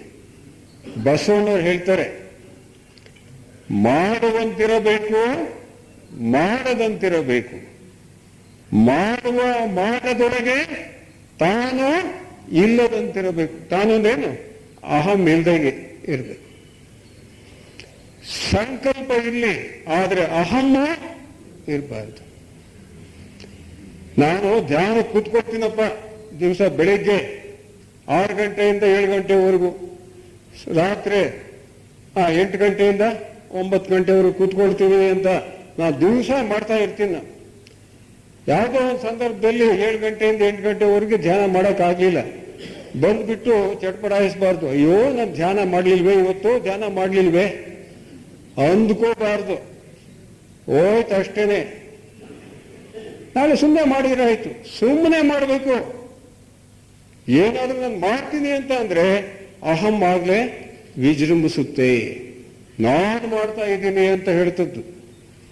ಹಾಗೆ ಅಹಂ ಇಲ್ಲದ ರೀತಿಯಲ್ಲಿ ಆ ಸ್ಥಿತಿಗೆ ಬಂದಾಗ ಆ ಸಂಕಲ್ಪ ಅಂತಕ್ಕಂಥದ್ದು ಪರಿಶುದ್ಧ ಸಂಕಲ್ಪವಾಗುತ್ತೆ. ಪರಿಶುದ್ಧ ಸಂಕಲ್ಪ ಮಾಡ್ಕೋಬೇಕು. ಪರಿಶುದ್ಧ ಸಂಕಲ್ಪ ಮಾಡ್ಕೋಬೇಕಾದ್ರೆ ನನಗೆ ಅಹಂ ಸ್ಥಿತಿ ಇರಬಾರ್ದು. ಅಹಂ ಇಲ್ಲೇ ಹೊರಟೋಗುತ್ತಲ್ಲ, ಎಲ್ಲಿ? ಬುದ್ಧಿ ದೇಹದ ಮಟ್ಟದಲ್ಲಿ ಅಹಮ್ಮೇ ಇರಲ್ಲ. ಯಾವಾಗ ಆಲೋಚನೆಗಳಿರೋ ಅಲ್ಲಿ ಅಹಮ್ಮು ಕೂಡ ಇರೋಲ್ಲ. ಅಹಂ ಇಲ್ಲದೆ ಇದ್ದಾಗ ಆಲೋಚನೆಗಳೇ ಇರೋಲ್ಲ. ನಿರ್ಗುಣ ಸ್ಥಿತಿ ಇರ್ತದೆ, ನಿರ್ವಿಕಲ್ಪ ಸ್ಥಿತಿ ಇರ್ತದೆ. ಆ ಸಂದರ್ಭದಲ್ಲಿ ನಮ್ಮ ಸಂಕಲ್ಪಗಳು ಮಾಡಿದ್ದೆಲ್ಲವೂ ಕೂಡ ಶುದ್ಧವಾಗಿರ್ತಕ್ಕಂಥ ಸಂಕಲ್ಪಗಳಾಗ್ತವೆ. ಅವು ನಮ್ಮ ಕರ್ಮದ ಬಂಧನಕ್ಕೆ ಕಾರಣವಾಗಲ್ಲ. ಶುದ್ಧ ಸಂಕಲ್ಪ ಆಗಬೇಕಾದ್ರೆ ಆ ಸ್ಥಿತಿ ಮುಟ್ಟಬೇಕು. ಅಲ್ಲಿಗೆ ಈ ಕೆಳಗಿನ ಮಟ್ಟದಲ್ಲಿ ನಾವು ಸಂಕಲ್ಪ ಮಾಡ್ತೀವಿ, ಸಂಕಲ್ಪ ರಹಿತನಾಗಿರ್ತೀನಿ ಅಂತ ಹೇಳಿದ್ರೆ ಇಲ್ಲಿ ಇದ್ದೇ ಇರುತ್ತೆ. ಧ್ಯಾನ ಮಾಡಿ ಅದನ್ನು ಬರುತ್ತಾಗ ಏನಾಗುತ್ತೆ? ಸಂಕಲ್ಪ ರಹಿತ ಸ್ಥಿತಿ ಅಂದ್ರೆ ಏನು? ಆಲೋಚನಾ ರಹಿತ ಸ್ಥಿತಿಗೆ ಹೋದಾಗ, ಆಲೋಚನಾ ರಹಿತ ಸ್ಥಿತಿ ಚೆನ್ನಾಗಿ ಕುದುರಿದಾಗ ಬರುತ್ತಾಗ, ಆಗ ಆ ಸಂಕಲ್ಪ ಏನಾಗುತ್ತೆ? ಶುದ್ಧ ಸಂಕಲ್ಪವಾಗುತ್ತೆ. ಶುದ್ಧ ಸಂಕಲ್ಪ ನಮ್ಮನ್ನ ಬಾಧಿಸೋದಿಲ್ಲ, ಕರ್ಮದ ಬಂಧನಕ್ಕೆ ಕಾರಣ ಆಗೋದೇ ಇಲ್ಲ. ಆಗ ಹೆಂಗ್ ಮಾಡಬೇಕು? ಈ ಧ್ಯಾನವನ್ನ, ಅಭ್ಯಾಸವನ್ನ ಮಾಡುವಂತಿರಬೇಕು, ಮಾಡದಂಗಿರ್ಬೇಕು. ಮಾಡ್ತೀನಿ, ಇಲ್ಲ ಅಂತಂದ್ರೆ ಇಲ್ಲ, ಅಷ್ಟೇ. ಇವತ್ತು ಹೋಯ್ತು ಅಂತಂದ್ರೆ ಆಯ್ತು, ಬಿಟ್ಬಿಡೋದು, ನಾಳೆ ಮಾಡೋದು ಅಷ್ಟೇ. ನಾಳೆ ಮಾಡ್ಬೇಕು ನಾನು, ಇವತ್ತಿಂದು 1 ಗಂಟೆ, ನಾಳೆದು 1 ಗಂಟೆ, 2 ಗಂಟೆ ಮಾಡಬೇಕು ಅಂದ್ರೆ ಹೋಯ್ತು ಸಂಕಲ್ಪ. ಅದು ನಾಳೆನೂ ಕೂಡ ಸಾಧ್ಯವಾದ್ರೆ ಮಾಡ್ತೀನಿ, ಇಲ್ಲ ಅಂತಂದ್ರೆ ಏನು ಕೆಲಸದ ಒತ್ತಡ ಬಂತು ಅಂತ ಬೇಡ, ನೆಕ್ಸ್ಟ್ ಮಾಡ್ತಾ ಹೋಗೋದು. ಸೀರಿಯಸ್ ಆಗಿ ತಗೋಬಾರ್ದು. ಸಂಕಲ್ಪ ಅಂತಂದ್ರೇನು? ಸೀರಿಯಸ್ ಆಗಿ ತಗೋಬಾರ್ದು. ಮಾಡುವಂತಿರಬೇಕು, ಮಾಡದಂಗಿರಬೇಕು. ಮಾಡುವ ಮಾಟದೊಳಗೆ ತಾನು ಅಂದ್ರೆ ಅಹಮ್ಮು ಇಲ್ಲದಂತಿರಬೇಕು. ಕೂಡಲ ಸಂಗನ ನೆನೆಯುತ್ತ ನೆನೆಯದಂತಿರಬೇಕು. ಕೂಡಲ ಸಂಗನ ದೇವನ್ನ, ಅವನ ಶಿವನ್ನ ನೆನೆಯುತ್ತಾ ನೆನೆಯದಂತಿರಬೇಕು. ಆ ಸ್ಥಿತಿ ಬರಬೇಕು. ಇದು ಒಂಥರ ಈ ಪ್ಯಾರಡಾಕ್ಸಿಕಲ್ ಸ್ಟೇಟ್ ಅಂತ ಕರಿತೀವಿ ನಾವು. ಈ ಆಧ್ಯಾತ್ಮ ಅಂತಕ್ಕಂಥದ್ದು ಯಾವಾಗಲೂ ಕೂಡ ಈ ಪ್ಯಾರಡಾಕ್ಸ್ ಅಂತ ಅಂದ್ರೆ ಏನು? ವಿರೋಧಾಭಾಸ ಅಂತ ಹೇಳ್ತೀವಿ. ನಮ್ಮ ಈ ಒಂದು ವ್ಯಾವಹಾರಿಕ ಮಟ್ಟದ ಪ್ರಜ್ಞೆಗೂ ಮತ್ತು ಮೇಲಿನ ಪ್ರಜ್ಞೆ ಏನಿದೆ, ಆಧ್ಯಾತ್ಮ ಪ್ರಜ್ಞೆ, ಅದಕ್ಕೂ ಒಂದಕ್ಕೊಂದು ವಿರುದ್ಧ ಇರ್ತದೆ, ವಿರುದ್ಧ ಇರುತ್ತೆ. ಒಂದು ಮಾಡುವಂತಿರಬೇಕು, ಅದು ವ್ಯಾವಹಾರಿಕ ಪ್ರಜ್ಞೆ. ಮಾಡದಂತಿರಬೇಕು, ಅದು ಮೇಲಿನ ಪ್ರಜ್ಞೆ. ಇಲ್ಲಿ ನೋಡಿ, ಈ ಮೇಲಿಂದು ಈಗ ಆತ್ಮ, ಬುದ್ಧಿ, ಉನ್ನತ ಮನಸ್ಸು, ಮೇಲಿನ ಸ್ಥಿತಿಗಳಿವು. ಅದು ಮೇಲಿನ ಒಂದು ತ್ರಿಕೋನ ಅಂತ ಇಟ್ಕೋಣ. ಈ ಕೆಳಗಿನವು ಏನು? ಸ್ಥೂಲ ಶರೀರ, ಕಾಮ ಶರೀರ, ರೂಪ ಮನೋಶರೀರ. ಸ್ಥೂಲ ಶರೀರ, ಕಾಮ ಶರೀರ, ರೂಪ ಮನೋಶರೀರ ಅಥವಾ ಕೆಳ ಮನಸ್ಸು. ಇದು ಈ ತ್ರಿಕೋನ ಕೆಳಮಟ್ಟದ್ದು. ಕೆಳಮಟ್ಟದ್ದು ಯಾವಾಗಲೂ ಕೂಡ ನಮ್ಮನ್ನು ಕೆಳಗೆ ತಳ್ಳುತ್ತೆ. ಈ ಒಂದು ದೇಹಗಳು ಏನ್ ಮಾಡ್ತವೆ? ಈ ದೇಹಗಳ ಸಂಸ್ಕಾರ ನಮ್ಮನ್ನ ಕೆಳಮುಖವಾಗಿ ತಳ್ತವೆ, ಲೌಕಿಕ ಮಟ್ಟಕ್ಕೆ ತಳ್ತವೆ. ಆದರೆ ನಮ್ಮಲ್ಲಿ ಇನ್ನೊಂದು ತರದ ಗುಣಗಳಿದೆ. ಯಾವ? ಉನ್ನತ ಮಟ್ಟದ ಗುಣಗಳಿದ್ದಾವೆ. ಯಾವ? ಆತ್ಮ, ಬುದ್ಧಿ, ಉನ್ನತ. ಅದು ಮೇಲ್ಮುಖವಾಗಿ ತಳ್ತಾವೆ. ಒಂದು ಎರಿಗೆಳಿತದೆ, ಕೊಂಡು ಕೆಳಗೆಳಿತದೆ ಅಂತ ಅಂದಂಗೆ. ಒಂದು ಕೆಳಗೆಳೆಯುತ್ತೆ, ಕೆಳಗಿನ ಪ್ರಕೃತಿ, ಮೇಲಿನ ಪ್ರಕೃತಿ, ಅವು ನಮ್ಮಲ್ಲೇ ಇದ್ದಾವೆ. ಅದು ಮೇಲಕ್ಕೆ ಎಳೆಯುತ್ತದೆ, ಅಂದ್ರೆ ಆತ್ಮನ ಕಡೆಗೆ ಎಳೀತದೆ. ಹೀಗೆ ಧ್ಯಾನ ಮಾಡ್ತಾ ಮಾಡ್ತಾ ಮಾಡ್ತಾ ಏನಾಗುತ್ತೆ ಅಂತ ಹೇಳಿದ್ರೆ, ಒಂದು ಸಂದರ್ಭದಲ್ಲಿ ಧ್ಯಾನದ ಉನ್ನತ ಸ್ಥಿತಿಯಲ್ಲಿ ಏನಾಗುತ್ತೆ ಅಂತ ಹೇಳಿದ್ರೆ, ಈ ಕೆಳಗಿನ ತ್ರಿಕೋನ, ಆ ಕೆಳಗಿನ ತ್ರಿಕೋನದಲ್ಲಿ ಇರ್ತಕ್ಕಂತಹ ರೂಪ ಮನಸ್ಸೇನಿರ್ತದೆ, ಕೆಳ ಮನಸ್ಸು, ಈ ಕೆಳ ಮನಸ್ಸು ಇದು ಮೇಲಕ್ಕೆ ಹೋಗುತ್ತೆ. ಮೇಲಿನ ತ್ರಿಕೋನ, ಮೇಲಿನ ತ್ರಿಪುಟಿ ಇದೆಯಲ್ಲ, ಅದಕ್ಕೆ ಹೋಗಿ ಸಿಕ್ಕಾಕೊಳ್ಳುತ್ತೆ. ಸಿಕ್ಕಾಕೊಂಡಾಗ ಏನಾಗುತ್ತೆ ನೋಡಿ, ಈ ತರ ಇರುತ್ತೆ. ಅದು ಮೇಲಿನ ತ್ರಿಕೋನ, ಉನ್ನತ ಮಟ್ಟದ ಗುಣಗಳು ನಮ್ಮಲ್ಲೇನಿರ್ತವೆ, ಅವುಗಳಿಗೆ ನಮ್ಮ ನೀಚ ಮಟ್ಟದ ಗುಣ ಯಾವುದಿದೆ? ಕೆಳ ಮನಸ್ಸಿನ ಗುಣ. ಆ ಕೆಳ ಮನಸ್ಸು ಆ ಉನ್ನತ ಮನಸ್ಸಿನ ಜೊತೆಗೆ ಸೇರ್ಕೊಂಡ್ಬಿಡುತ್ತೆ. ಆಗ ಇನ್ನ ಇದು ಕಾಮ ಮತ್ತು ಒಂದು ಸ್ಥೂಲ ಕೆಳಗಡೆ ಇದ್ದೇ ಇರ್ತವೆ. ಆದ್ರೆ ಇಲ್ಲಿರ್ತಕ್ಕಂತಹ ಕೆಳ ಮನಸ್ಸು, ಧ್ಯಾನದ ಸಂದರ್ಭದಲ್ಲಿ ಕೆಳ ಮನಸ್ಸು ಮೇಲಕ್ಕೆ ಹೋಗಿ ಸೇರ್ಕೊಳ್ಳುತ್ತೆ. ಮೇಲಕ್ಕೆ ಹೋಗಿ ಸೇರ್ಕೊಂಡಾಗ ಏನಾಗುತ್ತೆ? ಈ ರೀತಿಯ ಒಂದು ವ್ಯವಸ್ಥೆ ಆಗ್ತದೆ. ಇಂತಹ ಸಂದರ್ಭದಲ್ಲಿ ನಮಗೆ ತುರಿಯ ಸ್ಥಿತಿ ಅಂತಂದ್ರೇನು? ಈ ಒಂದು ನೋ ಥಾಟ್ ಸ್ಟೇಟ್ ಅಂತ ಹೇಳ್ತೀವಲ್ಲ, ಆಲೋಚನಾ ರಹಿತ ಸ್ಥಿತಿ. ಇದು ಬುದ್ಧಿ ಪ್ರಜ್ಞೆ ಉಂಟಾಗತ್ತೆ, ಅಂದ್ರೆ ಜ್ಞಾನೋದಯ ಆಗ್ತದೆ. ಕೆಳ ಮನಸ್ಸು ಮೇಲಕ್ಕೆ ಹೋಗಿ ಸೇರ್ಕೊಳ್ಳುತ್ತೆ. ಇದನ್ನ ಬ್ಲವಟ್ಸ್ಕಿ ಅವರೇ ಸೀಕ್ರೆಟ್ ಡಾಕ್ಟ್ರಿನ್ ಅಲ್ಲಿ ಹೇಳಿದ್ದಾರೆ. ಯಾವಾಗ ಕೆಳ ಮನಸ್ಸು ಮೇಲಿನ ತ್ರಿಪುಟಿಗೆ, ಮೇಲಿನ ಮನಸ್ಸಿಗೆ ಅಧೀನವಾಗಬೇಕಾದ್ರೆ ನಾವು ಧ್ಯಾನವನ್ನ ಹೆಚ್ಚು ಹೆಚ್ಚು ಮಾಡ್ತಾ ಹೋಗಬೇಕು. ಮಾಡ್ತಾ ಹೋದಾಗೆಲ್ಲ ಕೆಳ ಮನಸ್ಸು ಆ ಮೇಲಿನ ಮನಸ್ಸು ಬುದ್ಧಿಗೆ ಅಧೀನವಾಗುತ್ತೆ, ಹೋಗಿ ಸೇರ್ಕೊಳ್ಳುತ್ತೆ. ಅಂತ that will be withdrawn to the higher triad. Lower mind will be withdrawn to the higher triad. ಅಂದ್ರೆ ಕೆಳ ಮನಸ್ಸು ಆ ಮೇಲೆ ಇರ್ತಕ್ಕಂಥ ತ್ರಿಪುಟಿ ಏನಿರುತ್ತೆ ಅದಕ್ಕೆ ಹೋಗಿ ಸಿಕ್ಕಾಕೊಳ್ಳುತ್ತೆ. ಸಿಕ್ಕಾಕೊಂಡಾಗ ಅದು ಯೋಗದ ಸ್ಥಿತಿ, ಸಮತ್ವದ ಸ್ಥಿತಿ, ಆಲೋಚನಾ ರಹಿತ ಸ್ಥಿತಿ, ಮನಸ್ಸು ಇಲ್ಲದೆ ಇರ್ತಕ್ಕಂತಹ ಒಂದು ಆನಂದದ ಸ್ಥಿತಿ. ಅದೇ ಯೋಗ ಸ್ಥಿತಿ. ಯೋಗ ಸ್ಥಿತಿಯನ್ನು ತಿಳಿಸುತ್ತೆ.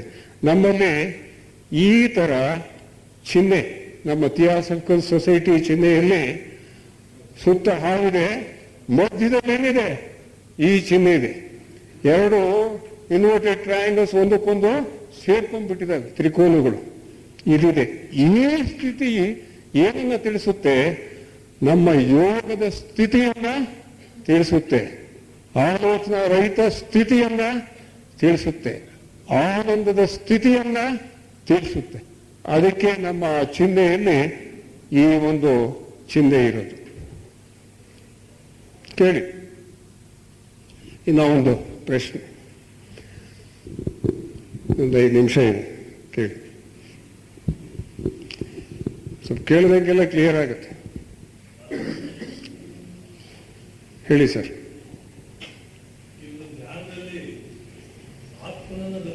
ಇಲ್ಲ, ನೀವು ಅಲ್ಲಿ ಏನಾಗುತ್ತೆ ಅಂತ ಅಂದ್ರೆ, ಮನಸ್ಸಿದ್ರೆ ನಾವು ವ್ಯವಹಾರ ಮಾಡಲಿಕ್ಕೆ ಸಾಧ್ಯ, ಮನಸ್ಸು ಇಲ್ಲದೆ ಹೋದ್ರೆ ನಾವು ವ್ಯವಹಾರ ಮಾಡಲಿಕ್ಕೆ ಸಾಧ್ಯವಿಲ್ಲ ಅಂತ ಹೇಳಿದ್ರು. ಅಥವಾ ಸಾಧ್ಯವಿದೆಯೋ ಇಲ್ವೋ ಅಂತ ಹೇಳಿದ್ರು. ಇದೇ ಜೆ ಕೃಷ್ಣಮೂರ್ತಿ ಅದಕ್ಕೆ ಒಂದು ಉದಾಹರಣೆ, ರಮಣ ಮಹರ್ಷಿ ಅದಕ್ಕೊಂದು ಉದಾಹರಣೆ. ಮನಸ್ಸೇ ಇರಲಿಲ್ಲ ಅವ್ರಿಗೆ. ಯಾವಾಗಲೂ ಮನಸ್ಸಿನ ಬದಲಾಗಿ ಏನ್ ಕೆಲಸ ಮಾಡ್ತಾ ಇತ್ತು? ಬುದ್ಧಿ, ಆತ್ಮ, ಪ್ರಜ್ಞೆ ಕೆಲಸ ಮಾಡ್ತಾ ಇದ್ರು. ಅವು ಉನ್ನತ ಮಟ್ಟದಲ್ಲಿ ಕೆಲಸ ಮಾಡ್ತಾ ಇದ್ದು, ಆನಂದದ ಸ್ಥಿತಿಯಲ್ಲಿ ಕೆಲಸ ಮಾಡ್ತಾ ಇದ್ದು. ಇದನ್ನ ನಾವು ಪರಿಶುದ್ಧ ಮನಸ್ಸು ಅಂತ ಕೂಡ ಹೇಳ್ಬೋದು. ಯಾವುದು? ಈ ಮೇಲ್ಮಟ್ಟದ್ದು ಉನ್ನತ ಮನಸ್ಸು, ಬುದ್ಧಿ, ಆತ್ಮ ಇವೆಲ್ಲ ಏನಿದೆ, ಇದನ್ನ ಪರಿಶುದ್ಧ ಮನಸ್ಸು ಅಂತ ಕೂಡ ಹೇಳ್ಬೋದು. ಅಂದ್ರೆ ಅಶುದ್ಧ ಮನಸ್ಸನ್ನ ಪರಿಶುದ್ಧ ಮನಸ್ಸು ಮಾಡ್ಕೊಂಡಂಗಾಯ್ತು.